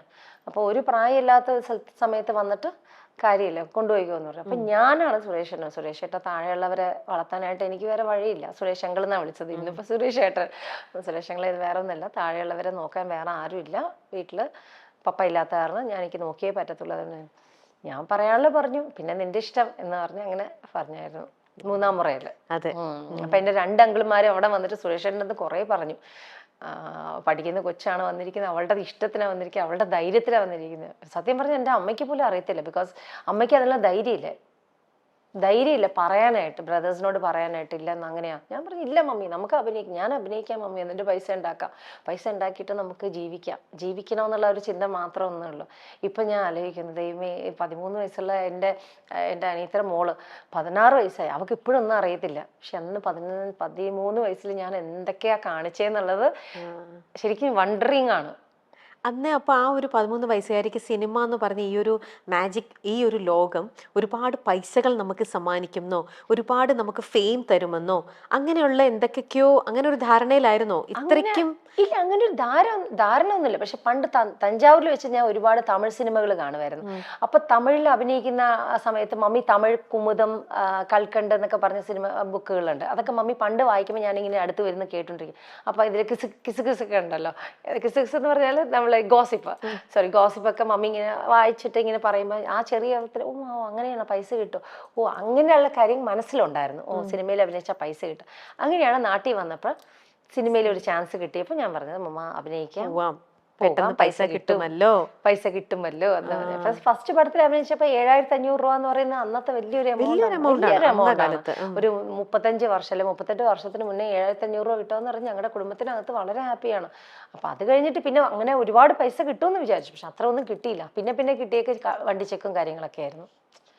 അപ്പൊ ഒരുപാട് നഷ്ടങ്ങൾ നമുക്ക് അതിൽ വന്നിട്ടുണ്ട്. നമ്മളൊന്നും പൈസ ഇതായിട്ട് നമ്മൾ ഗെയിൻ ചെയ്തിട്ടില്ല, അല്ലാതെയുള്ള ജീവിച്ചു പോയി, അത്യാവശ്യം അവരുടെ കാര്യങ്ങളെല്ലാം ചെയ്ത് നടന്നുപോയി. അതേ പറയാൻ പറ്റുള്ളൂ. പക്ഷേ ഇത്തരത്തിലുള്ള ഇങ്ങനത്തെ ഫിനാൻഷ്യൽ സൈഡിൽ നിന്നായിക്കോട്ടെ നമുക്ക് കിട്ടുന്ന ഒരു ഡിസ്റെസ്പെക്റ്റ് ആയിട്ടുള്ള ഒരു സ്ഥലം ഇങ്ങനെയൊക്കെ വന്നപ്പോഴും, ഇതെന്താണെന്ന് വന്നു കഴിഞ്ഞ ഒരു കുറച്ച് നാളുകൾക്കുള്ളിൽ മനസ്സിലായി കഴിഞ്ഞപ്പോഴും, എന്നാൽ ശരി ഇതെന്നാ ഇനി വേണ്ട, എന്നാൽ ഞാൻ വീണ്ടും പോയിട്ട് ഞാൻ ഇനി പഠിക്കാം, എയർ ഹോസ്റ്റസ് ആവാം എന്നല്ലെങ്കിൽ വേറെ എന്തെങ്കിലും ഒരു ജോലി ചെയ്യാം എന്നുള്ളൊരു രീതിയിൽ എപ്പോഴെങ്കിലും ഒന്ന് റീതിങ്ക് ചെയ്തായിരുന്നു. എപ്പോഴാന്ന് വെച്ചാൽ ദുബായിലെ ഒരു പ്രോഗ്രാമിന് പോയായിരുന്നു. അപ്പോൾ ദുബായ് ചെന്ന് കഴിഞ്ഞപ്പോഴത്തേക്കും എനിക്ക് തോന്നി, ദുബായിൽ എന്തെങ്കിലും ഒരു എന്താ പറയുക റേഡിയോ സ്റ്റേഷൻ, ഉമ്മൽക്കോയിൻ റേഡിയോ സ്റ്റേഷനിൽ ചെന്നപ്പോൾ ഒരു ഇന്റർവ്യൂവിന് ചെന്നപ്പോൾ എനിക്ക് ഭയങ്കരമായിട്ട് ഇഷ്ടപ്പെട്ടു. അപ്പോൾ ഞാൻ പറഞ്ഞു, അവിടുത്തെ ഒരു ചേട്ടൻ്റെ അടുത്ത് ഞാൻ പറഞ്ഞു, എനിക്കിവിടെ ഒരു വർക്ക് തരാമെന്നുണ്ടെങ്കിൽ ഞാൻ വർക്ക് ചെയ്യാം. അപ്പം അപ്പോഴെൻ്റെ അമ്മ എന്നെ പേടിപ്പിച്ചു, നീ ഒറ്റയ്ക്ക് ദുബായിൽ നിന്നിട്ട് നിന്റെ ജീവിതം നീ ഇങ്ങനെ ആക്കി കഴിഞ്ഞ നീ പ്രശ്നം. അപ്പൊ അമ്മ അവിടെ നിന്ന് എന്നെ ബാക്ക് ഔട്ട് ചെയ്ത് കൊണ്ടുവന്നു. ഇല്ലെങ്കിൽ ഞാൻ അവിടെ നിന്ന് കയറി ഇതിപ്പോ ശരിക്കും പറഞ്ഞ എന്തെങ്കിലും ഒന്ന് ആയി പോയാന്. എനിക്ക് അതിനുള്ള ധൈര്യം ഉണ്ടായിരുന്നു. പക്ഷെ അമ്മയ്ക്ക് പേടി, ഒറ്റയ്ക്ക് നിന്നെ കൊണ്ട് ദുബായിൽ എങ്ങനെ ഇടും, നീ അവിടെ ഒരു റേഡിയോ സ്റ്റേഷൻ ആയിക്കോട്ടെ, പക്ഷെ എങ്ങനെ നിന്നെ ഒരു വിസയിൽ ഞാൻ അങ്ങോട്ട് പറഞ്ഞയക്കും, ഇത്ര നാൾ നിന്നെ ഞാൻ ഇങ്ങനെയാണ് മമ്മി കൊണ്ടു നടന്നത്. അപ്പൊ ഇങ്ങനെ നിന്ന് പെട്ടെന്ന് വിട്ട് കളയാൻ മമ്മിക്കും പേടിയുണ്ടായിരുന്നു.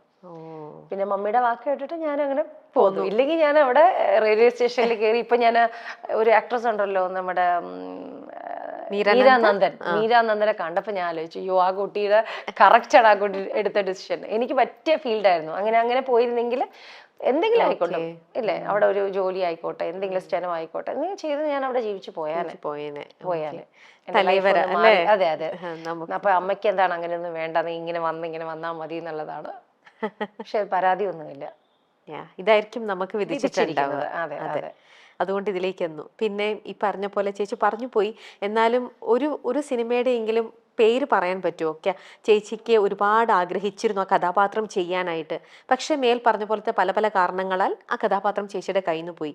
പിന്നീട് ചേച്ചി കാണുമ്പോൾ പറഞ്ഞല്ലോ, ഇതിൽ ഏതെങ്കിലും ഒരു കഥാപാത്രം എനിക്ക് ഇന്നിപ്പോൾ കിട്ടിയിരുന്നെങ്കിൽ എൻ്റെ പേര് കുറച്ചും കൂടെ പ്രോമിനൻ്റ് ആയിട്ട് വന്ന് നിന്നേനെന്ന്. അങ്ങനെ ഒരു സിനിമയുടെ പേരെങ്കിലും ഒന്ന് പറയാൻ പറ്റും? എനിക്ക് വന്ന ഫിലിമോ? ഇപ്പൊ സുനിത, പഴയ നടി സുനിത എന്ന് പറഞ്ഞ ഒരു ആക്ട്രസ് ഉണ്ട്. അവരും സുചിത്രയാണ് കൂടുതലും അഭിനയിച്ചിരിക്കുന്നത്. അപ്പൊ അവരുടെ സീൻസ് പല മൂവീസിലും ഞാൻ അഭിനയിക്കേണ്ടായിരുന്നു. ഒന്നെങ്കിൽ സുചിത്രയുടെ വേഷം ഞാനായിരിക്കും ചെയ്യുന്നത്, അവിടെ ചെന്ന് കഴിയുമ്പോൾ ഞാൻ മാറിപ്പോ അപ്പൊ സുചിത്ര കയറും. ഇല്ലെങ്കിൽ സുനിതയുടെ വേഷം ഞാൻ ചെയ്യാനായിരിക്കും ചെല്ലുന്നത്, അപ്പൊ അവിടെ നിന്ന് എന്നെ മാറ്റിയിട്ട് സുനിതനെ കയറ്റും. അപ്പൊ ഇന്നെന്ന് പറയാൻ പറ്റില്ല. ആ ഒരു കാലഘട്ടത്തിൽ കുറെ സിനിമകളിൽ അങ്ങനെ മാറിപ്പോയിട്ടുണ്ട്.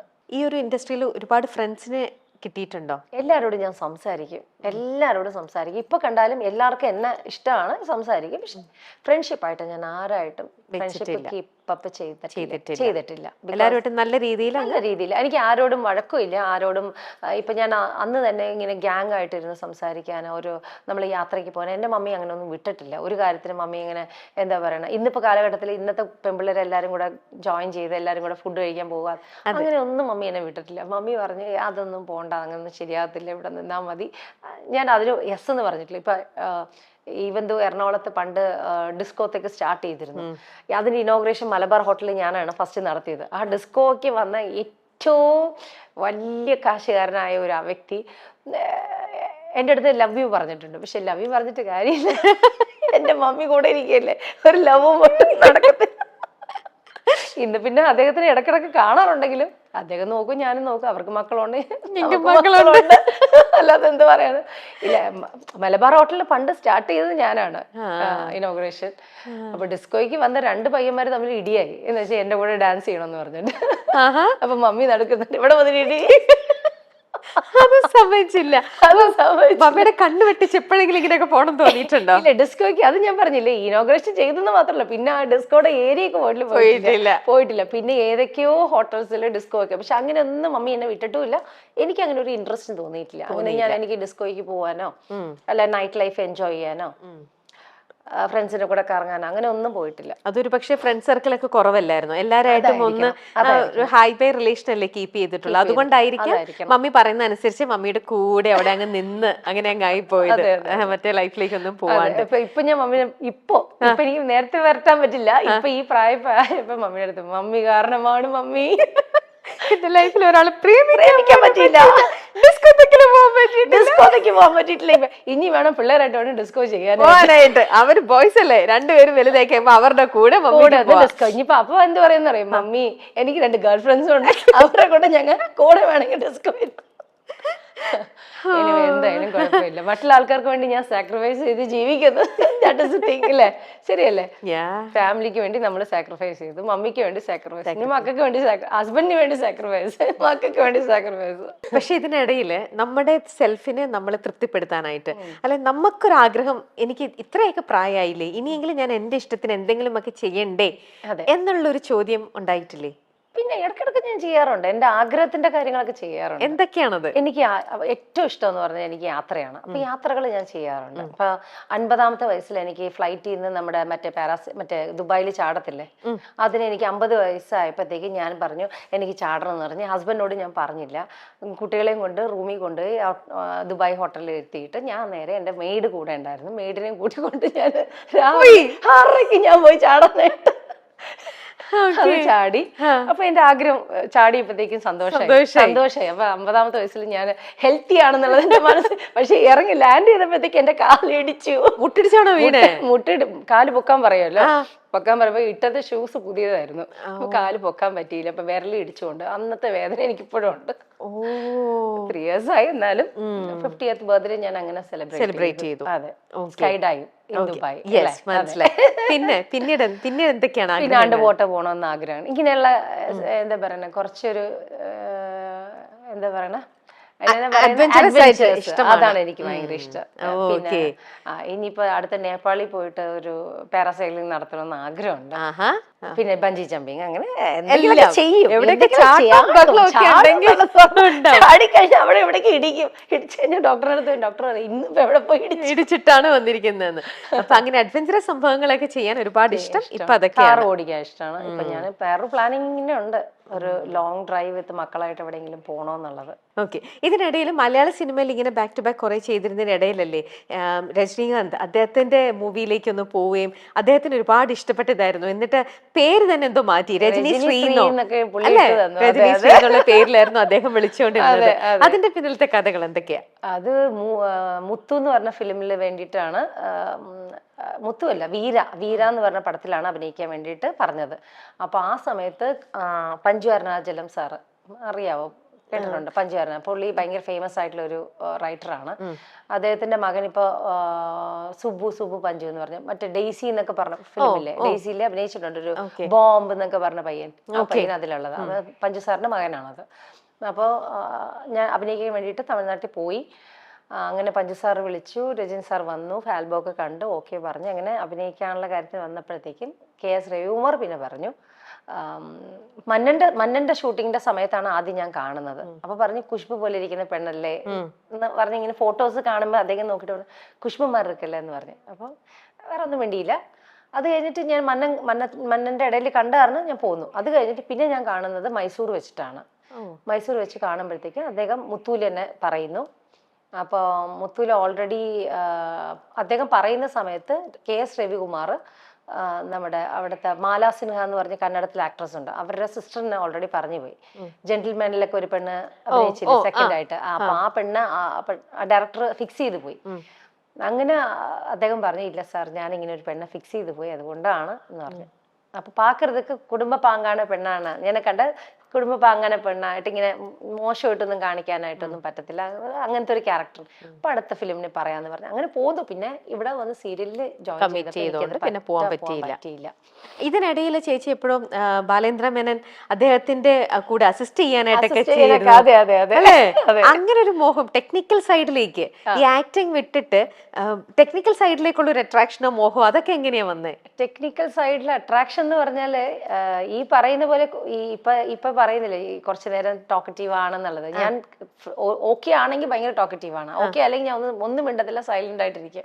അപ്പൊ മേനോൻ സാറിന്റെ റൂമിൽ ചെന്ന് വർത്താനം പറയാൻ തുടങ്ങിയപ്പോ മേനോൻ സാർ അത് ഇതൊക്കെ എടുക്കാനൊക്കെ പറയുന്നു. അപ്പൊ ഞാൻ ചാടി പിടിച്ച് എടുത്തു കൊടുക്കുന്നു.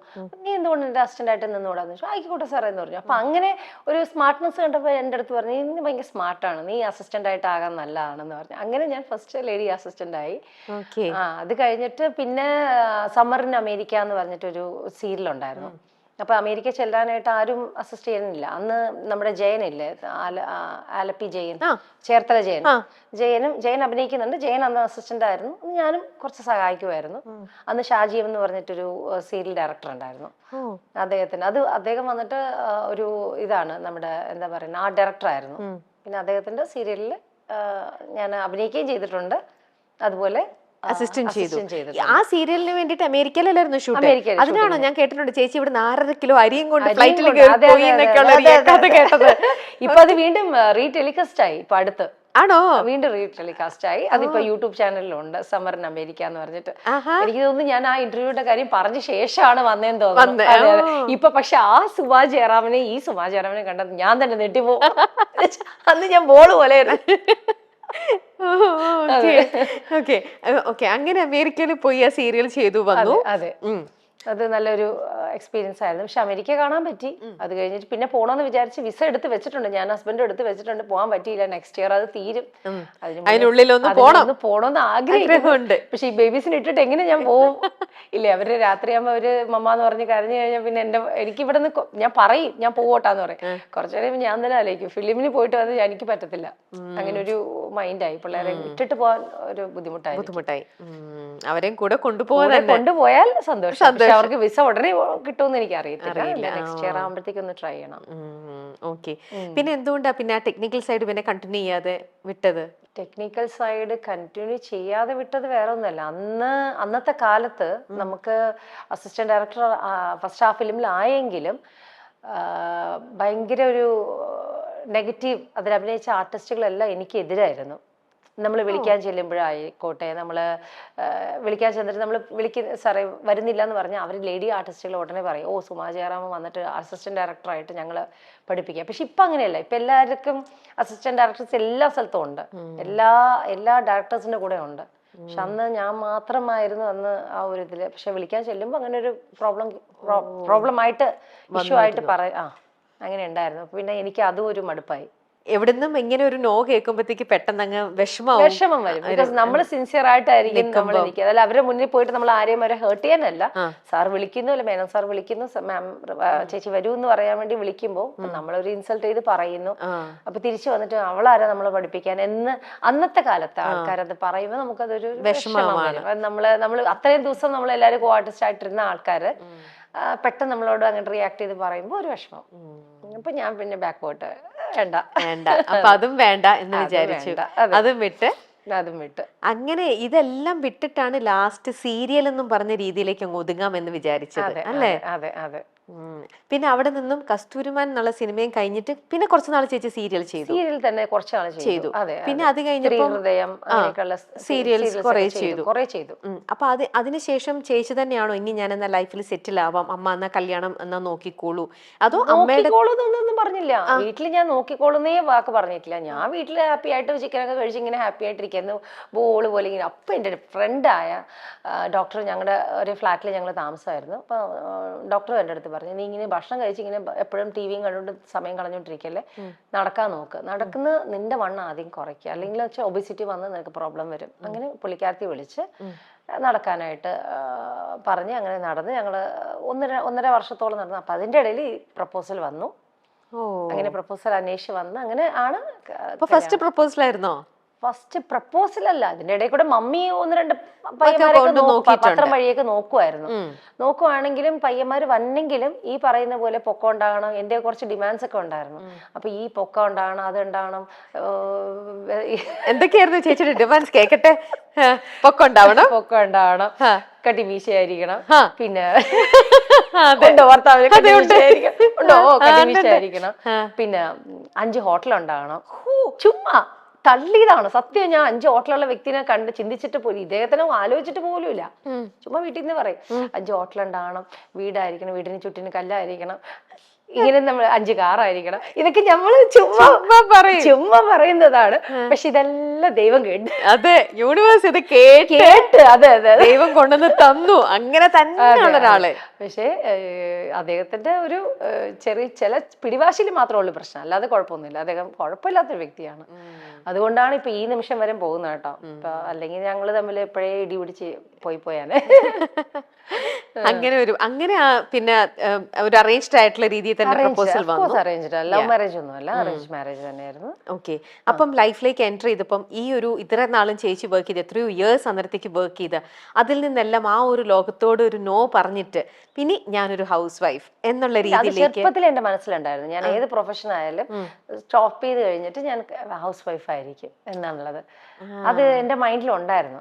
അഭിനയിക്കുന്ന സമയത്ത് ഉണ്ടായിരുന്നു. ഞാൻ കല്യാണം കഴിച്ചാൽ അത് ആരെ കല്യാണം കഴിച്ചാലും, ഇപ്പൊ സിനിമയിൽ ഉള്ള വ്യക്തി ആയിക്കോട്ടെ, അല്ലെങ്കിൽ പുറത്ത് ഇനിയിപ്പോൾ ആരെങ്കിലും ഡോക്ടേഴ്സ് ആയിക്കോട്ടെ. പിന്നെ എനിക്ക് കുറച്ച് നാൾ ഫോറിനറിനെ കല്യാണം കഴിക്കണമെന്ന് ആഗ്രഹമായിരുന്നു.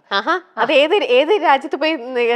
ഏത് രാജ്യത്ത് പോയിരുന്നല്ല, 2-3 ഫോറിനേഴ്സിനെ ഞാൻ വീട്ടിൽ വരുത്തിച്ചായിരുന്നു.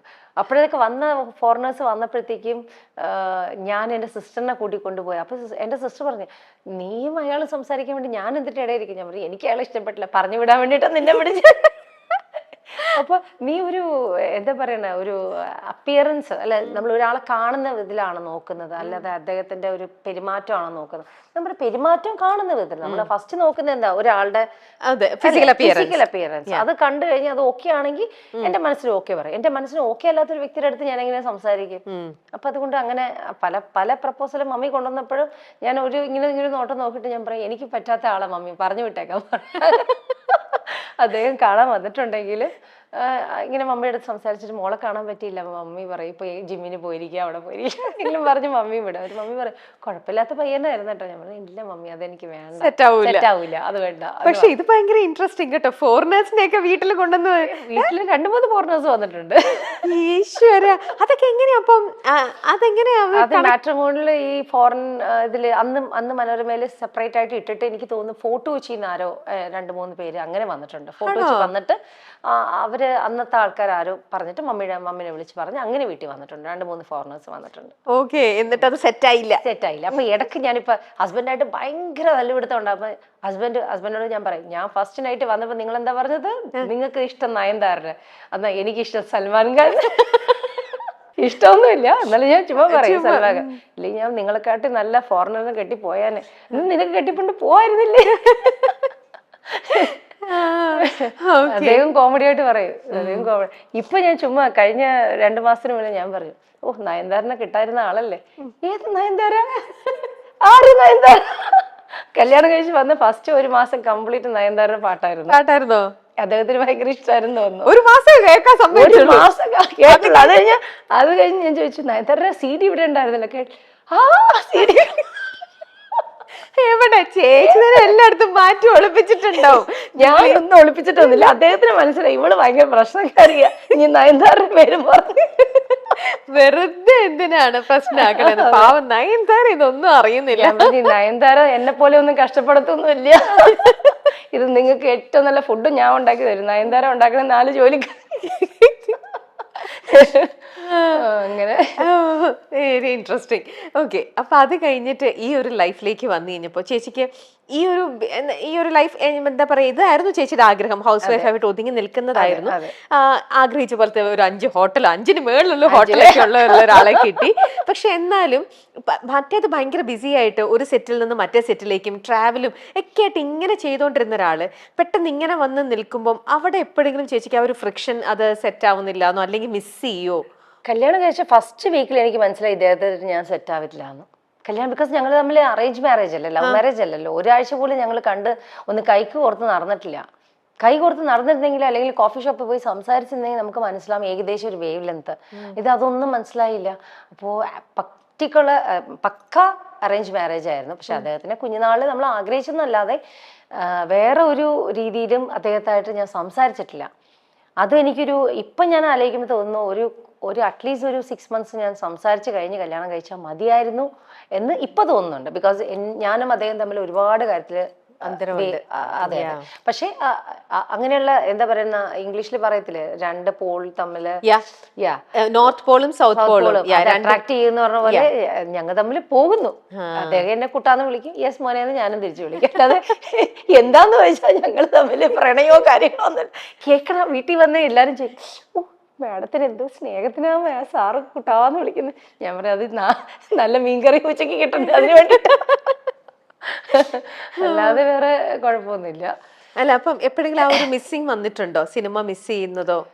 സിനിമ ഞാൻ ഒരിക്കലും മിസ് ചെയ്തിട്ടില്ല. സിനിമ എനിക്ക് ഇങ്ങനെ നല്ല ക്യാരക്ടേഴ്സ് കിട്ടിയിട്ടില്ല എന്നുള്ള സങ്കടം എനിക്ക് അന്നും ഉണ്ടായിട്ടുണ്ട്. പിന്നെ ഡെഫിനറ്റ്ലി ഉണ്ട്. നമുക്ക് നല്ലൊരു ക്യാരക്ടർ കിട്ടിയാൽ ഇപ്പൊ തന്നെ കുട്ടേട്ടൻ അഭിനയിച്ചു, ഇപ്പൊ കുട്ടേട്ടന്റെ ഒരു സെക്കൻഡ് പാർട്ടോ അല്ലെങ്കിൽ കുട്ടേട്ടനിലെ ജയ വീണ്ടും മമ്മൂട്ടിയെ അല്ലെങ്കിൽ ഈ പറയുന്ന മമ്മൂട്ടി സാറിനെ കാണുന്ന പോലെയോ അങ്ങനെയൊക്കെ പഴയ അങ്ങനെയൊക്കെ ചുമ്മാ ഞാൻ വീട്ടിലിരുന്ന് വേറെ പണിയൊന്നുമില്ല ആലോചിക്കാമല്ലോ. അപ്പൊ ഞാനിങ്ങനെ ആലോചിക്കും, അങ്ങനെയൊക്കെ ഒരു സിനിമ എടുത്തിരുന്നെങ്കിൽ നന്നായേനെ. പക്ഷേ നമുക്കതിനുള്ള വിധിയില്ല, അങ്ങനെയൊക്കെ വീണ്ടും അഭിനയിക്കാനുള്ള വിധിയില്ല. ഇനി വിധി ഉണ്ടെങ്കിൽ ലേറ്റർ ഓൺ നമ്മൾ അഭിനയിക്കും. ഇതില് മമ്മൂക്കയുടെ കൂടെ ചോദിച്ചു വാങ്ങിയിട്ടുണ്ടല്ലോ ഒരു വിഷുക്കൈനീട്ടം 500 രൂപ മമ്മൂക്ക. ലാലേട്ടന്റെ അടുത്ത്, മമ്മൂക്കയുടെ അടുത്തല്ല, അന്ന് സൈനസ് അബ്ദുള്ളയുടെ അടുത്ത്, ആ ലൊക്കേഷനിൽ വെച്ച് അവിടെ വെച്ചാ ഞാൻ ചോദിച്ചത്. ആണല്ലേ? ചോദിച്ചു വാങ്ങിച്ചു വിഷുക്കൈനീട്ടം. ഞാൻ മമ്മൂക്കയായിരിക്കും. അതെ, ലാലേട്ടന്റെ അടുത്ത്. എന്നിട്ട് ആ വിഷുക്കൈനീട്ടം അപ്പഴേ ചെലവാക്കി തീർത്തോ? ചെലവാക്കിയില്ല, അത് ഞാൻ വെച്ചിരുന്നു, കുറച്ച് നാള് വെച്ചിരുന്നു. അത് കഴിഞ്ഞിട്ട് ചെലവാക്കിയെന്ന് തോന്നുന്നു. ഞാൻ അതിനെ കുറിച്ച് ഓർമ്മ വരുന്നില്ല. അതെ. പിന്നെ അദ്ദേഹത്തിന്റെ വണ്ടിയിൽ കയറണമൊക്കെ, ഹോണ്ട മറ്റേ എന്താണ് കോണ്ടോസയിൽ കയറണമെന്നൊക്കെ ഭയങ്കര ആഗ്രഹമായിരുന്നു. അങ്ങനെ ആന്റണി ചേട്ടന്റെ അടുത്തൊക്കെ പറഞ്ഞ് ഞാൻ അതിനകത്ത് കയറി. ചുമ്മാ ഡയലോഗ് പഠിച്ചു, വേറെ ഒന്നല്ല. ഇദ്ദേഹം എന്റെ ഹസ്ബൻഡിന്റെ ഫാദറിന് കോണ്ടോസ ഉണ്ടായിരുന്നു. അപ്പൊ ആ കോണ്ടോസയുടെ ഓർമ്മയിലാണ് ലാലേട്ടന്റെ കയ്യിലെ കോണ്ടോസ കണ്ടപ്പോ ഞാൻ പറഞ്ഞു, ഞാൻ അതിലൊന്ന് കയറോട്ടാന്ന് പറഞ്ഞു. പിന്നെ ലാലേട്ടൻ അങ്ങനെ ഒരു പെണ്ണുങ്ങളെ ഇതിനകത്ത് വണ്ടിക്കകത്തൊന്നും കേട്ടത്തൊന്നുമില്ല, അതൊന്നും ഇഷ്ടമല്ല. ഞാൻ പറയില്ല, ഞാൻ കയറുമെന്ന് പറഞ്ഞു. അങ്ങനെ ലാസ്റ്റ് എമൗണ്ട് മേടിക്കാനൊരു റൂമിൽ ചെന്നപ്പോൾ എൻ്റെ അടുത്ത് പറഞ്ഞു, പൈസ എല്ലാം സെറ്റിലല്ലേ സുമ, എല്ലാം ഓക്കെ അല്ലേ? ഞാൻ പറഞ്ഞു ഓക്കെ ആണ് ലാലേട്ടാ, ഒരാഗ്രഹം ഉണ്ട് എന്ന് പറഞ്ഞു. എന്താ പറഞ്ഞോളൂ എന്ന് പറഞ്ഞു. എന്നെ ഒന്ന് കൊണ്ടുപോയി സ്റ്റേഷൻ വരെ വിടണം വണ്ടിയിൽ, എന്നുവെച്ചാൽ കന്യാകുമാരിന്ന് ട്രിവാൻഡ്രം വരെ.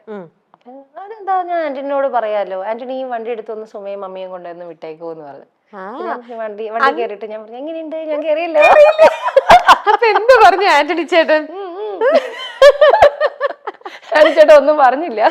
പക്ഷെ ഇപ്പൊ ചുമ്മാ എന്റെ സിസ്റ്റർ താമസിക്കുന്ന അവിടെയാണ് ആൻചേട്ടൻ താമസിക്കുന്നത്. അപ്പൊ അവിടെ കണ്ടപ്പോ ആൻചേട്ടൻ പറഞ്ഞു, ആൻചേട്ടാ ഇതൊക്കെ പറഞ്ഞൊക്കെ ഓർമ്മയുണ്ടോ? പിന്നെ ഇതൊക്കെ വർഷങ്ങളായില്ലേ, സുഖമായിട്ടിരിക്കുന്നു. അതാണ് ലാലേട്ടന്റെ കോണ്ടസയിൽ കയറി ഒരു കഥ കേട്ടത്. അത് കോണ്ടസ എന്ന് പറഞ്ഞാൽ അത് എന്റെ ഹസ്ബൻഡിന്റെ ഫാദറിനും ഉണ്ടായിരുന്നതാണ് കോണ്ടസ അന്നത്തെ കാലത്ത്. അതെ അതെ. ഓക്കെ. അന്നത്തെ കാലത്ത് ഈ കോണ്ടസയിൽ ഇങ്ങനെ കൈവച്ചിട്ട് വരുമ്പോ ഞാൻ ഇങ്ങനെ നോക്കും, അയ്യോ നല്ല വണ്ടിയാണ്, എന്തെങ്കിലും ഒരു ദിവസം കോണ്ടസ. പക്ഷെ ഇത് കഴിഞ്ഞ് നമുക്ക് ഇത്തരം വണ്ടി വരും നമ്മുടെ മൈൻഡിൽ ഒന്നും ഇല്ലല്ലോ. ഇന്നിപ്പോ നമ്മുടെ ബേബീസ് പറയുമല്ലോ വണ്ടികളുടെ പേര്. അയ്യോ അവർക്ക് 3.5 വയസ്സായെങ്കിൽ എല്ലാ വണ്ടികളും ഫെറാറി മമ്മ മാറ്റത്, മൂത്ത ആള് വന്നിട്ട് റേഞ്ച് റോവർ, മറ്റേ എ ഓവർ അത് ഫുൾ പറയാൻ അറിയില്ലെങ്കിലും അത്, പിന്നെ ലംബോഗിനി. നമ്മുടെ മക്കൾക്ക് ഈ വണ്ടിയൊക്കെ അറിയാം, ചിഹ്നങ്ങളെല്ലാം അറിയാം. ഇതെങ്ങനെയാ ഈ പിള്ളേരെന്ന് വെച്ചാൽ ഈ മൊബൈൽ കാണില്ലേ, എല്ലാ കാറിന്റെയും പേര് അറിയാം. പക്ഷെ നമ്മുടെയൊക്കെ മൈൻഡിൽ ആ ഒരു കോണ്ടസ് അല്ലാതെ വേറൊരു ചിന്ത പോലും ഇല്ല.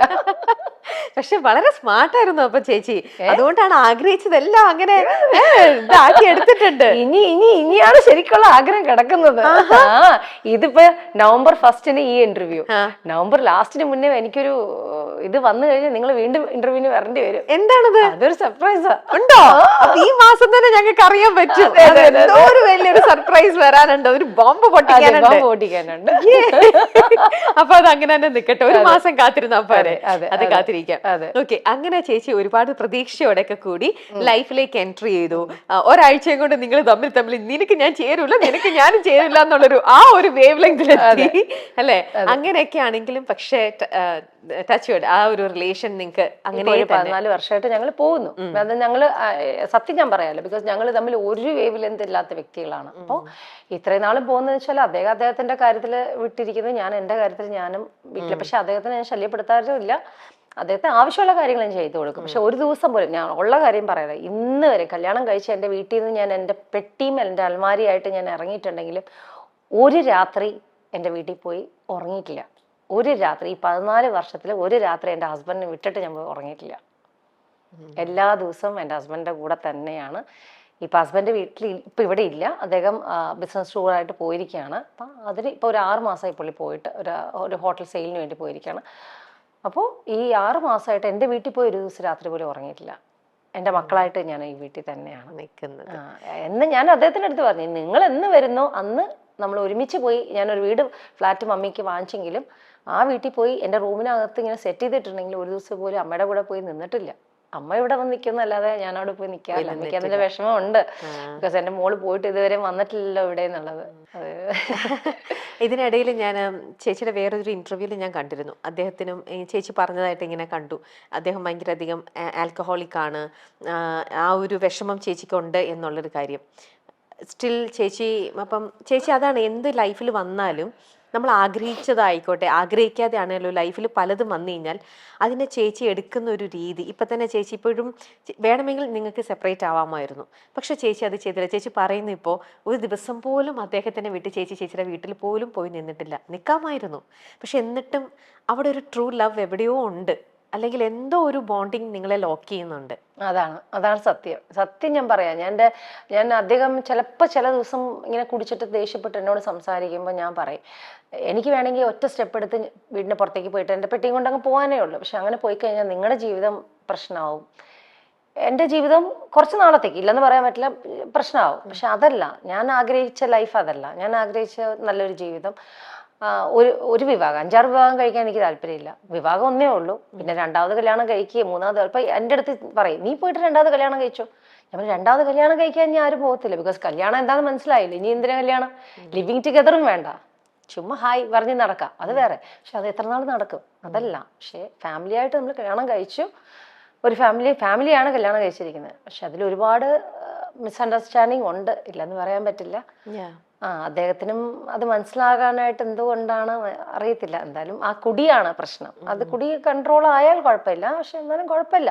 അദ്ദേഹത്തിൻ്റെ ലൈഫിൽ ഞാൻ മദ്യം കുറച്ച് കഴിച്ച് ജീവിക്കും എന്നുള്ളതൊരു വാശിയിലാണ്. അപ്പം ഞാൻ പറഞ്ഞ കുഴപ്പമില്ല, കഴിച്ച് ജീവിച്ചോളൂ, ഞാൻ മക്കളായിട്ട് ഞാനും ഹാപ്പി ആയിട്ടിരിക്കുന്നു, അങ്ങനെ പോകുന്നു.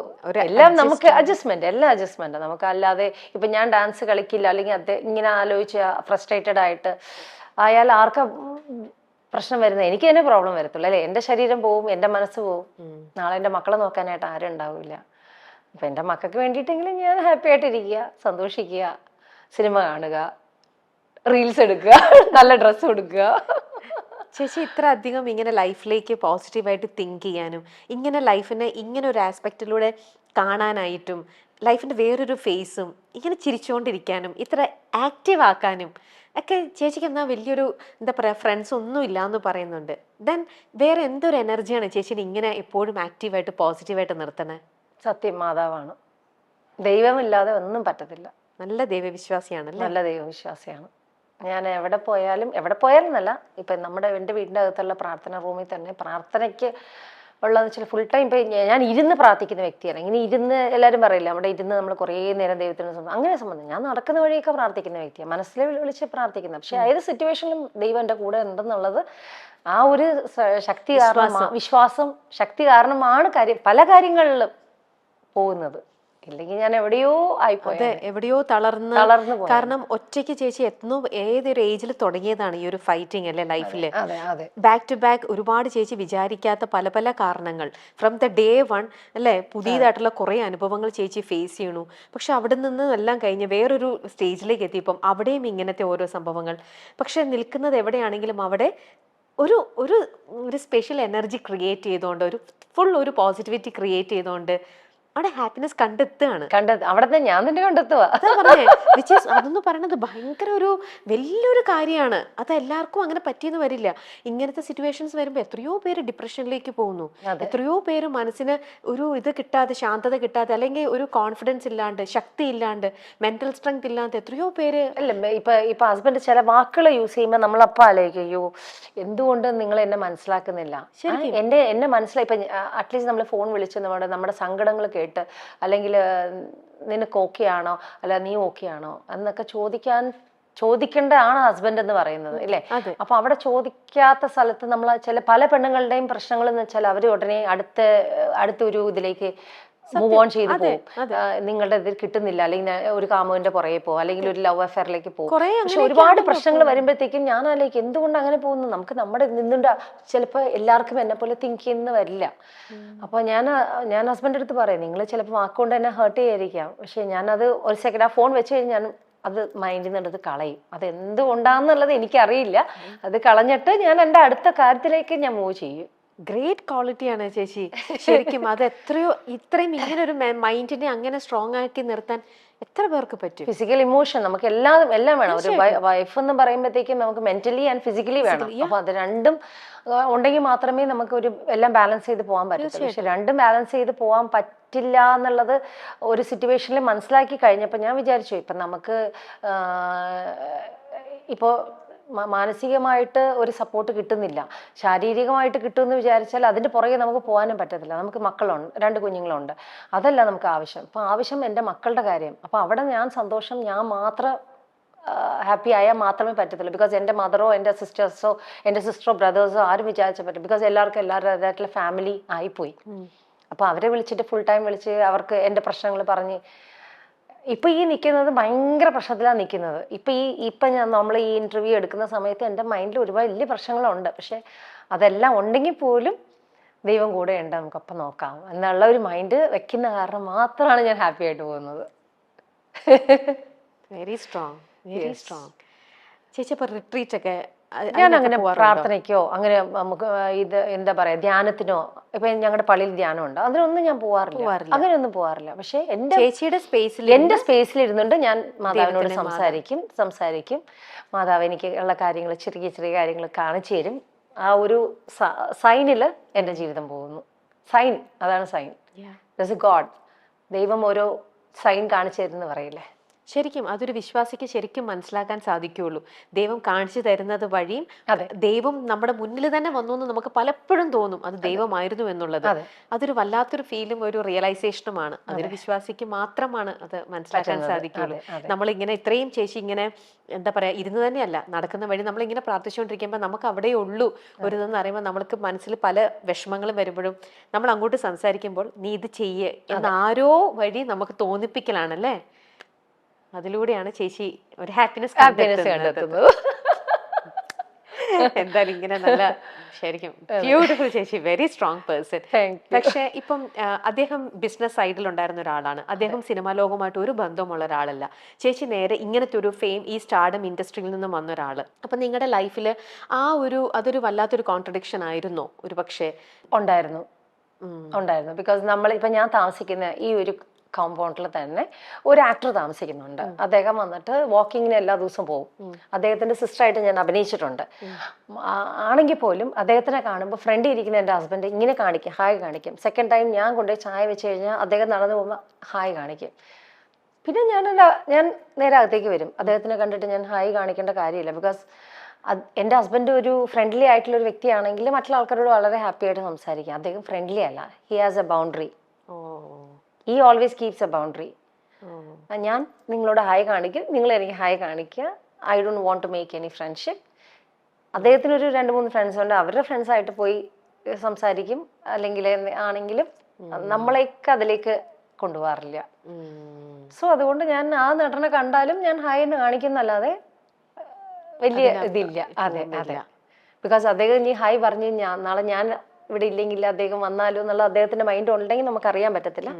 അതുകൊണ്ട് if he wants A boundary, let him keep. അദ്ദേഹത്തിന് അപ്പൊ എന്തെങ്കിലും ഒരു റെസ്ട്രിക്ഷൻ ആണ് ചേച്ചി, ഒരിക്കലും ഇനി സിനിമ ചെയ്യരുതെന്നോ? അങ്ങനെയൊന്നുമില്ല. ഞാൻ സിനിമ ചെയ്യണേ ചെയ്തോ, നിന്റെ ഇഷ്ടം എന്ന് പറയും. ഇപ്പൊ സിനിമയിൽ ഇപ്പൊ ഞങ്ങൾ ഒരുമിച്ച് ഫുഡ് കഴിക്കാതിരിക്കുമ്പോ ഇങ്ങനെ ടി വിയിൽ കാണുമ്പോൾ ഞാനിങ്ങനെ നോക്കും, ലളിതേ ഞാൻ എന്ന് പറയും, ആ എന്ന് പറയും. അപ്പൊ അത് പറയുമ്പോൾ ഞാൻ പിന്നെ ഒന്നും മിണ്ടില്ല.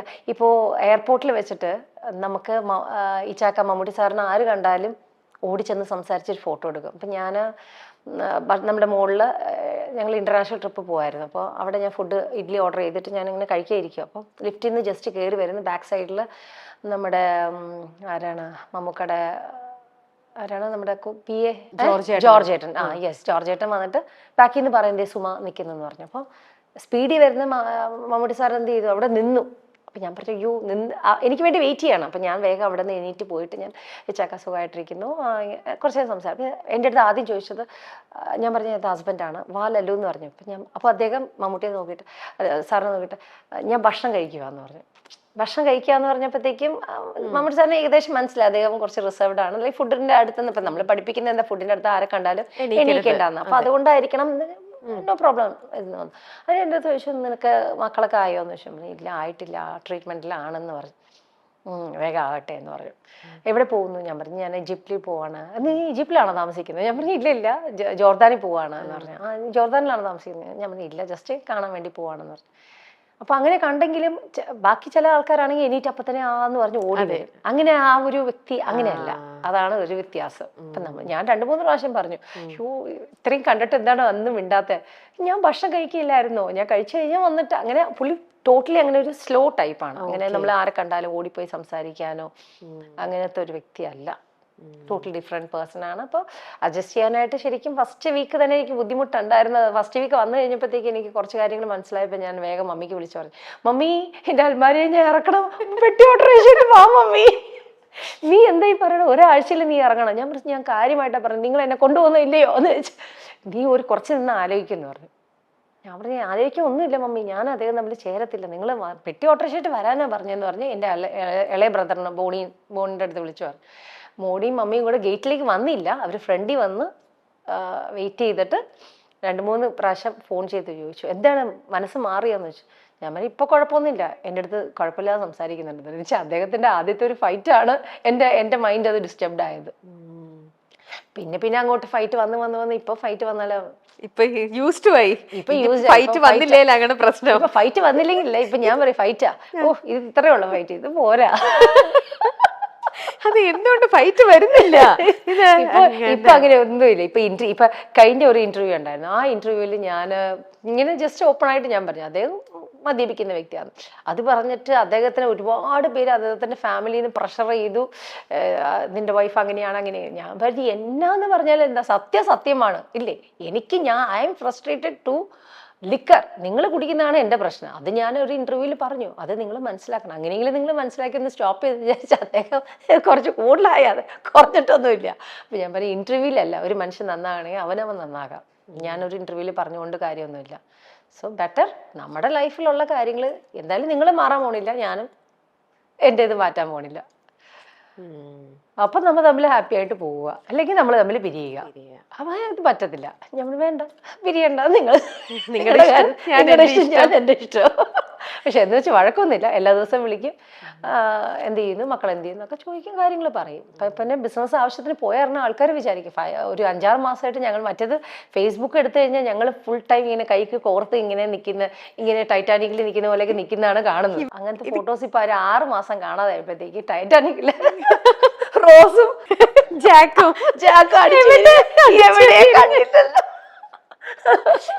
അല്ലാതെ തന്നെയും ഇത്രയും പ്രശ്നങ്ങൾ ഉള്ളപ്പോഴും അവിടെ ടൈറ്റാനിക് ആണ് ഫോട്ടോ അദ്ദേഹം ഇപ്പൊ എല്ലാം പോട്ടെ, ബിസിനസ് കഴിഞ്ഞ് വന്നു കഴിഞ്ഞാൽ ഞങ്ങള് നെക്സ്റ്റ് ഫോട്ടോ ഇങ്ങനെ നിന്ന് 2 കുട്ടികളെ നിന്ന് ഫോട്ടോ എടുക്കും.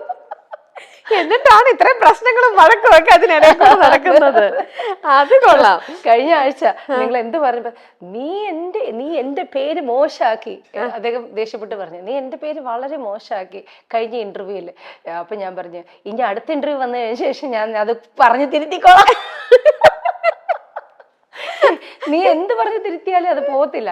എനിക്ക് ഒരു മോശപ്പേര് വന്നു, എന്റെ ഫാമിലിക്ക് ഒരു മോശപ്പേര്. ഞാൻ ഒരു ഫാമിലിക്ക് മോശപ്പേരില്ല, നിങ്ങൾക്ക് മോശപ്പേര്. എന്തുകൊണ്ടാ നിങ്ങൾ നന്നാവാൻ വേണ്ടിയാണ് പറഞ്ഞത്.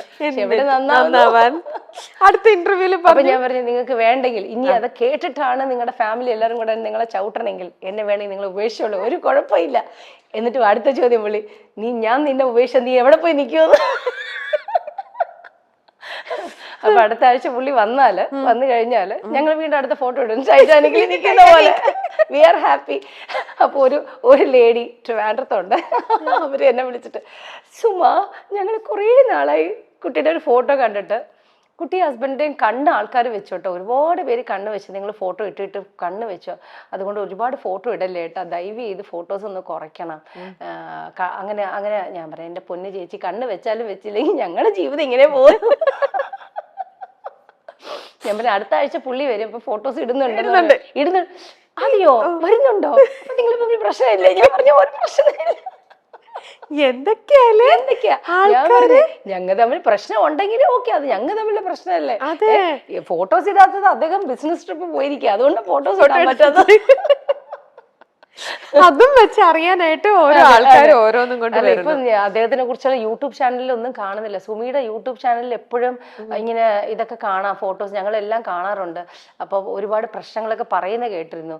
അപ്പൊ ഇപ്പൊ ഒന്ന് യൂട്യൂബ് ചാനലിൽ അദ്ദേഹത്തിന്റെ പേരൊന്നും പറയുന്നത്, ഞാൻ പറയാം അദ്ദേഹത്തിന് എപ്പോഴും പറഞ്ഞോണ്ടിരിക്കാൻ പറ്റും, അദ്ദേഹം തമിഴ്നാട്ടിൽ പോയി എന്ന് പറയാൻ പറ്റും. ഇപ്പൊ ഞാൻ എന്റെ മക്കളുടെ കാര്യങ്ങൾ ഞങ്ങൾ ഇടുന്നു, അത് ജസ്റ്റ് നിങ്ങളും കാണുന്നു. അപ്പൊ ഒരു ലേഡി വിളിച്ച് എന്നെ ചോദിച്ചു തന്നെ.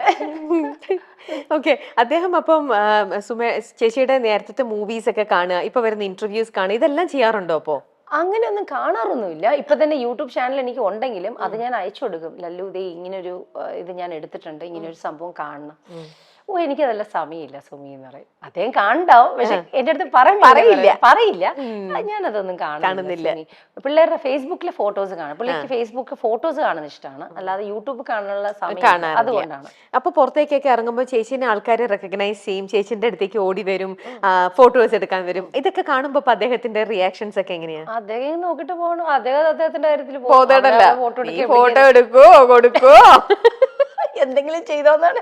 ഇപ്പൊ പിള്ളേര് രസമല്ലേ, ഇപ്പൊ യൂട്യൂബിൽ ഞാനിങ്ങനെ പിടിച്ച ഫോട്ടോ ഇങ്ങനെ എടുത്ത് പറഞ്ഞ് ഹായ് ഗുഡ് മോർണിംഗ് എന്ന് പറഞ്ഞ് രാവിലെ സ്കൂളിൽ പോകുമ്പോഴത്തേക്കും പിള്ളേർ കയറി മമ്മ ക്യാമറ എന്താണ് ഗുഡ് മോർണിംഗ്, അത് പറഞ്ഞില്ലല്ലോ മമ്മ. ഞാൻ പറയാം മക്കളെ, ഇത് അതിന് പറ്റിയ ഡ്രസ്സല്ല മമ്മ, കുറച്ചും കൂടെ നൈസ് ഡ്രസ്സിൽ പോവാ മമ്മ. ചർച്ച് മീൻസ് നോർമൽ ഡ്രസ് ആണെങ്കിൽ ചേർച്ച് ആണ്. ലിപ്സ്റ്റിക് ഇട്ടെങ്കിൽ മമ്മ ലിപ്സ്റ്റിക് ഇട്ട, അപ്പൊ ലിപ്സ്റ്റിക് ഇടുന്ന ദിവസം ആണെങ്കിൽ പറയും മമ്മ ലുലുമോൾ. ഞാൻ പിള്ളേർ അങ്ങനെയാണ്, അമ്മയുടെ ഡ്രസ്സിങ്ങിന്റെ കാര്യം. കുറച്ച് നല്ല സാരി ഒക്കെയാണ് ചോദിക്കും മമ്മ what are you doing? What? വാക്കുകൾ അത്ര വന്നിട്ടില്ല. What is this? മൂത്താള് ആന്റണി ചോദിക്കും what is this മമ്മ? ഞാൻ പറയും mamma is going where? Mamma is going outside. Mamma song. ആന്റണിക്ക് കുറച്ച് ഇഷ്ടമാണ് വന്നിരുന്ന് ഇങ്ങനെ റീൽസിലൊക്കെ കളിക്കാൻ. മറ്റാൾക്ക് ഇഷ്ടമാണെങ്കിലും ഇയാള് കാണിക്കുന്നത് നോക്കിയിട്ടാണ് അയാൾ കാണിക്കുന്നത്. ഓക്കെ, അപ്പൊ പിള്ളേർക്ക് മനസ്സിലായി തുടങ്ങി അമ്മയുടെ ഓരോ വേഷങ്ങൾ കാണുമ്പോ തന്നെ അമ്മ എന്താണ് നെക്സ്റ്റ് ചെയ്യാൻ പോണേന്ന്. Okay okay.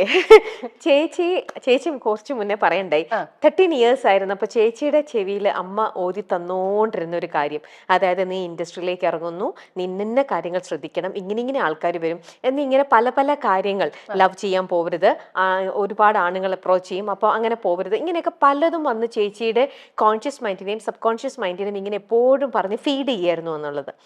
ഇന്നിപ്പോ ചേച്ചിയും ഒരമ്മയായിരിക്കണം. അപ്പോ 4.5 വയസ്സായ 2 കുട്ടികളാണ്. എന്നാലും ഈ ഒരു അമ്മ ഇന്നിപ്പോ തന്റെ മക്കളുടെ അടുത്ത് ഇതേപോലെ എന്തെങ്കിലും പറഞ്ഞ് ഫീഡ് ചെയ്തുകൊണ്ടേ ഇരിക്കുന്നുണ്ടോ? ഡെഫിനറ്റ്ലി ഞാൻ രാവിലെ എണീക്കുന്നത് ഇപ്പോ 7ാമത്തെ ഇതായിട്ടുണ്ട്, പ്രോമിസ് ആയിട്ടുണ്ട്. No drinks, no smoking, no drugs, no bad friends, no tattoos on the body, no fighting, no guns, no bad touching from other person. മനസ്സിലായോ? പിന്നെ നോ എണ്ണം കൂടെ പറഞ്ഞ് ഇപ്പം ഇന്നലെ ഒരെണ്ണം സ്റ്റാർട്ട് ചെയ്തിട്ടുണ്ട്. അപ്പോൾ ഇത്രയും കാര്യങ്ങൾ ഡെയിലി ഇവരെ കൊണ്ട് പറയിപ്പിക്കും. ഇതിങ്ങനെ പറയിപ്പിച്ചുകൊണ്ടേയിരിക്കുവാണ്. സോ അതൊരു ഇപ്പം നമ്മൾ തിയേറ്ററിൽ ഇപ്പം ഒരു മൂവി കാണാൻ പോകുമ്പോഴത്തേക്ക് അതിന് താഴെ ടൊബാക്കോടെ പറ്റി പറയുന്നുണ്ട്, അല്ലെങ്കിൽ ലിക്കറസ് ഇതാണെന്ന് പറയുന്നുണ്ട്. അതിപ്പോൾ പറയാൻ തുടങ്ങി. അത് നേരത്തെ ഉണ്ടായിരുന്നു, പക്ഷെ പണ്ട് അത്ര ഉണ്ടായിരുന്നില്ല. ഇപ്പം ഞാൻ ഇവർക്ക് ഇപ്പം സ്റ്റാർട്ട് ചെയ്താൽ മാത്രമേ അവരുടെ മൈൻഡിൽ അത് കിടക്കത്തുള്ളൂ. സോ പപ്പ അവിടെ കുടിക്കുന്ന ഒരു ഫോട്ടോ അല്ലെങ്കിൽ വീഡിയോ കോൾ ചെയ്യുമ്പോഴത്തേക്കും പപ്പ ഇങ്ങനെ ബിയർ എടുത്ത് കുടിക്കുന്ന കാണുമ്പോൾ, പപ്പ നോ ഡ്രിങ്ക്സ്, പപ്പ ഡോക്ടർ, പപ്പ ചത്തുപോവും, അത്രയും പറയുന്നുണ്ട്. പപ്പ ചത്തുപോവും, പ്ലീസ് കുടിക്കല്ലേ, പിള്ളേർ പറയുന്നുണ്ട്. അപ്പോൾ അത് അവരുടെ മനസ്സിൽ വരണം. എന്നുവെച്ചാൽ ബോയ്സ് ആണ്. ആ ഒരു കാര്യം മാത്രമേ എനിക്ക് പേടിയുള്ളൂ. ഡ്രിങ്ക്സ് അവർക്ക് വേണ്ട. ബിക്കോസ് അവർക്ക് നാളെ നല്ലൊരു ഫാമിലി ലൈഫ് ലീഡ് ചെയ്യണമെങ്കിൽ, അവർ നല്ലൊരു മനുഷ്യരാണെങ്കിൽ ആ ഒരു സാധനം വന്നാൽ പോയത് പറ്റില്ല. ബിക്കോസ് ഞാൻ പറഞ്ഞില്ലേ, എൻ്റെ മനസ്സിൽ അങ്ങനെ ഒരു വ്യക്തി അല്ലെങ്കിൽ ഒരാണ് കുടിക്കുന്നത് കൊണ്ട് എനിക്ക് ഒരു വൈരാഗ്യമില്ല. ആണുങ്ങൾ ഒരു പെഗ് കഴിക്കാം, പ്രശ്നമില്ല, അല്ലെങ്കിൽ രണ്ട് ഗ്ലാസ് കഴിക്കാം. പക്ഷെ അത് അമിതമായി കഴിയുമ്പോൾ നമുക്ക് ലിക്കർ എടുക്കുമ്പോൾ നമുക്ക് അറിയത്തില്ല. ആദ്യം ഒരു പെഗ് ബിയർ സ്റ്റാർട്ട് ചെയ്യും, അത് കഴിഞ്ഞ ശേഷം ഒരു പെഗ് സ്റ്റാർട്ട് ചെയ്യും, 2 സ്റ്റാർട്ട് ചെയ്യും, 3 സ്റ്റാർട്ട് ചെയ്യും. അതൊരു ഇതായി കഴിയുമ്പോൾ നമുക്ക് അതൊരു രോഗമാണ്. അത് നമ്മൾ പറഞ്ഞാൽ മനസ്സിലാകത്തില്ല. നമ്മൾ പറയാന്നേ ഉള്ളൂ. പിന്നെ നമ്മൾ അവരുടെ ഫാമിലിയിൽ നിന്ന് നമ്മൾ ഒരുപാട് നമ്മൾ പറഞ്ഞു കഴിയുമ്പോൾ എതിർപ്പ്. ഇപ്പം ഞാൻ എൻ്റെ ദുഃഖം ആ ഫാമിലിയിലെ മെമ്പേഴ്സിനോട്, അല്ലെങ്കിൽ പ്രായമുള്ള ചേട്ടന്മാരോടോ, അല്ലെങ്കിൽ അവരുടെ ഫാമിലിയിലെ വ്യക്തികളോട് നമ്മൾ ദുഃഖം പറയാമെന്ന് വിചാരിക്കുക. ഞാൻ വന്നിട്ട് ഇങ്ങനെയൊക്കെ പ്രശ്നങ്ങൾ ഉണ്ടായിട്ടുണ്ട്, ഇങ്ങനെയൊക്കെ കാര്യങ്ങളുണ്ട്. അവരാരെങ്കിലും തിരുത്താനായിട്ട് വന്നിട്ടില്ലല്ലോ. ആരെങ്കിലും ഫാമിലിയിലുള്ള ആളുകൾ തിരുത്താനായിട്ട്, അല്ലെങ്കിൽ നീ ഇങ്ങനെ ചെയ്യരുത്, അവർക്ക് ആ പ്രശ്നമുണ്ട് എന്ന് പറഞ്ഞ് ഇരുന്ന് സോൾവ് ചെയ്യാനായിട്ട് ആരും വന്നിട്ടില്ല. പക്ഷെ ഒരു ഇൻ്റർവ്യൂ വന്നപ്പോഴത്തേക്കും എനിക്ക് അത്രമാത്രം ഒരു കോളാണ് വന്നത്. ചേച്ചി ഇപ്പം ഇടയിൽ ചേച്ചി പറഞ്ഞു വീട്ടിലിരുന്ന് ഞാൻ വളരെ ചിൽ മൂഡിലിരിക്കും, ഞാനിങ്ങനെ വെറുതെ ചിക്കൻ കഴിച്ചുകൊണ്ടിരിക്കും, ഞാൻ അങ്ങനെ ഗുണ്ടുമണിയായി. പിന്നെ അവിടെ നിന്ന് തോന്നി ചേച്ചിക്ക് ഒരു ഡോക്ടർ അഡ്വൈസ് ചെയ്ത് കഴിഞ്ഞപ്പോൾ നടക്കണമെന്ന് തോന്നി. പിന്നെ കുറച്ച് കോൺഷ്യസ് ആയി. പക്ഷെ ഇപ്പൊ ചേച്ചി ഭയങ്കരധികം കോൺഷ്യസ് ആണ്, ഹെൽത്ത് കോൺഷ്യസ് ആണ്, ബ്യൂട്ടി കോൺഷ്യസ് ആണ്. എങ്ങനെ നന്നായിട്ട് നല്ല വെൽ മെയിൻറ്റെയിൻ ചെയ്തോണ്ട് ഇങ്ങനെ നിൽക്കണം, അപ്ഡേറ്റഡ് ആണ് ഫാഷന്റെ കാര്യത്തിൽ എല്ലാം അല്ലേ അല്ലേ? എന്നാലും ഒരു ചേച്ചി ഇപ്പൊ വീട്ടിൽ ചെയ്യുന്ന ടിപ്സ് എന്തൊക്കെയാണ് ഈ സൗന്ദര്യം കാത്തു സൂക്ഷിക്കാൻ? അത്ര വലിയ സൗന്ദര്യമാണ് ഞാൻ. തീർച്ചയായിട്ടും. ഓക്കെ. അപ്പൊ ചെറിയ കാര്യങ്ങൾ, സൺസ്ക്രീം എല്ലാ ദിവസവും യൂസ് ചെയ്യും. പിന്നെ എല്ലാ ദിവസവും എന്താ പറയാ, കോക്കനട്ട് ഓയിലില് മസാജ് ചെയ്യും. വർഷങ്ങളായിട്ട് കോക്കനട്ട് ഓയില്. പിന്നെ എന്താ, നമ്മൾ ഈ പ്രോഡക്ട്സ് എപ്പോഴെപ്പോഴും മാറ്റിക്കൊണ്ടിരുന്ന നമ്മുടെ സ്കിന്നിനും ഹെയറിനും ഒരുപാട് പ്രോബ്ലം. അതെ. അങ്ങനെ ഞാൻ ഈ ആഡ്സ് കാണുന്ന ഒന്നും ഞാൻ യൂസ് ചെയ്യാറില്ല. ഞാൻ ഒരേ ഒരു ഓയിലാണ്, അത് പാരഷൂട്ട് ഓയിൽ മാത്രമാണ് തലയിൽ യൂസ് ചെയ്യുന്നത്. അല്ലാതെ വേറെ എന്തെല്ലാം ആഡ്സ് കണ്ട് ഓയിൽ വന്നാലും ഞാൻ മയങ്ങിയില്ല. അത് ഒറ്റ ഓയിലേ ഉള്ളൂ. പിയർ സോപ്പിൽ മാത്രം ഞാൻ കുഞ്ഞു ബേബിയിലെ കുളിക്കുന്നുള്ളൂ. അത് ഇന്നും പിയർ സോപ്പിലാണ്. ഞാൻ എൻ്റെ ഹസ്ബൻഡും അതിൽ മാറ്റമില്ല. പിന്നെ അതുപോലെ തന്നെ എന്താ പറയാ, കോൾഗേറ്റ് ആയിരുന്നു, ഇപ്പൊ പിന്നെ എന്താ പറയാ പെപ്സോഡന്റ്, അത് അത്രേ ഉള്ളൂ. അല്ലാതെ വേറെ ഒരുപാട് കുറെ ബ്രാൻഡ്സ് അല്ല. ഷാംപൂ ആണെങ്കിൽ സൺസിൽക്ക് ഷാംപൂ തന്നെ, വേറെ ഒന്നും എന്തൊക്കെ പുതിയത് ലോഞ്ച് ചെയ്തു വന്നു എന്ന് പറഞ്ഞാലും ഒന്നും ട്രൈ പോലും ചെയ്യത്തില്ല. അത് ഇനിയിപ്പോ മറ്റേ ഇതാണ്, അങ്ങനെയാണ്, ഇത് മറ്റേതിൽ അതൊന്നും ചെയ്യില്ല. അപ്പൊ പിന്നെ ഗിഫ്റ്റ് തന്നിട്ട് ഒരു കാര്യവുമില്ല. അതെ രാധ രാധാസ് ആയുർവേദിക് സോപ്പ്. ഇത് ഞാൻ പണ്ട് യൂസ് ചെയ്തിട്ടുണ്ട്, പക്ഷെ ഞാൻ ഇതിന്റെ ഇടയിൽ യൂസ് ചെയ്തെന്ന് തോന്നുന്നു എനിക്കല്ല. പക്ഷെ നല്ല രാമച്ചത്തിന്റെ മണമാണ് അല്ലെ. എന്റെ അമ്മൂമ്മ യൂസ് ചെയ്ത സോപ്പാണ്, അതുകൊണ്ടാണ് എനിക്കിത് ഇഷ്ടമാണ്. പക്ഷെ അമ്മൂമ്മയുടെ സോപ്പാണ്, എന്റെ സോപ്പല്ല, എന്റെ പിയേഴ്സ് ആണ്. പക്ഷെ രാധാസിന് നല്ല പതയും വരും, നന്നായിട്ട് പതയും നല്ല സ്മെല്ലുമാണ്. അത് കുഴപ്പമില്ല, എന്റെ ബേബീസ് രണ്ടുപേർക്കും വേണം ഇനി രാധാസിലേക്ക് സ്വിച്ച് ചെയ്യാം. ഒന്ന് ആന്റണിക്കും കൊടുക്കാം, ഒന്ന് അവര് രണ്ടുപേരും ഞാൻ രാധാസ് ഇട്ട് കുളിപ്പിക്കാം. നല്ല രാമച്ച സ്മെല്ലും അല്ലേ, നല്ല സ്മെല്ല്. അപ്പൊ ഇത് വെറും ഇപ്പൊ തന്ന സാമ്പിൾ പീസ് എന്നുള്ളതേ ഉള്ളൂ, പക്ഷെ വേറെ ഒരു കാർട്ടൺ അവിടെ വെച്ചിരിക്കുകയാണ്. ആ കാർട്ടൺ അവർക്ക് തരാം. അപ്പം ഇത് അവരെ ട്രൈ ചെയ്ത് നോക്കിട്ട് അവർക്ക് ഇഷ്ടമാണെങ്കിൽ ആ കാർട്ടൺ പൊട്ടിച്ചിട്ട് അവർക്ക് ചേച്ചി ഇനിയും കുറെ കൊടുക്കാം. ആയുർവേദിക് സോപ്പ് അല്ലേ? Yes, ayurvedic soap. പിന്നെ ചേച്ചി നമ്മുടെ മൈൽ സ്റ്റോൺ ഇപ്പൊ ഇതുപോലെ കുറെ ഇവന്റ്സുകൾ ഇപ്പൊ ചെയ്യുന്നുണ്ട്. ഇപ്പൊ ഞങ്ങൾ ടെലിവിഷൻ അവാർഡ്സ് ചെയ്തിരുന്നു. അതിന് തൊട്ട് മുന്നേ ചരിത്രത്തിൽ ആദ്യമായിട്ടാണ് നമ്മുടെ യൂട്യൂബ് ഡിജിറ്റൽ മീഡിയയിൽ ഒരു അവാർഡ് ഫംഗ്ഷൻ ഉണ്ടായിരുന്നു.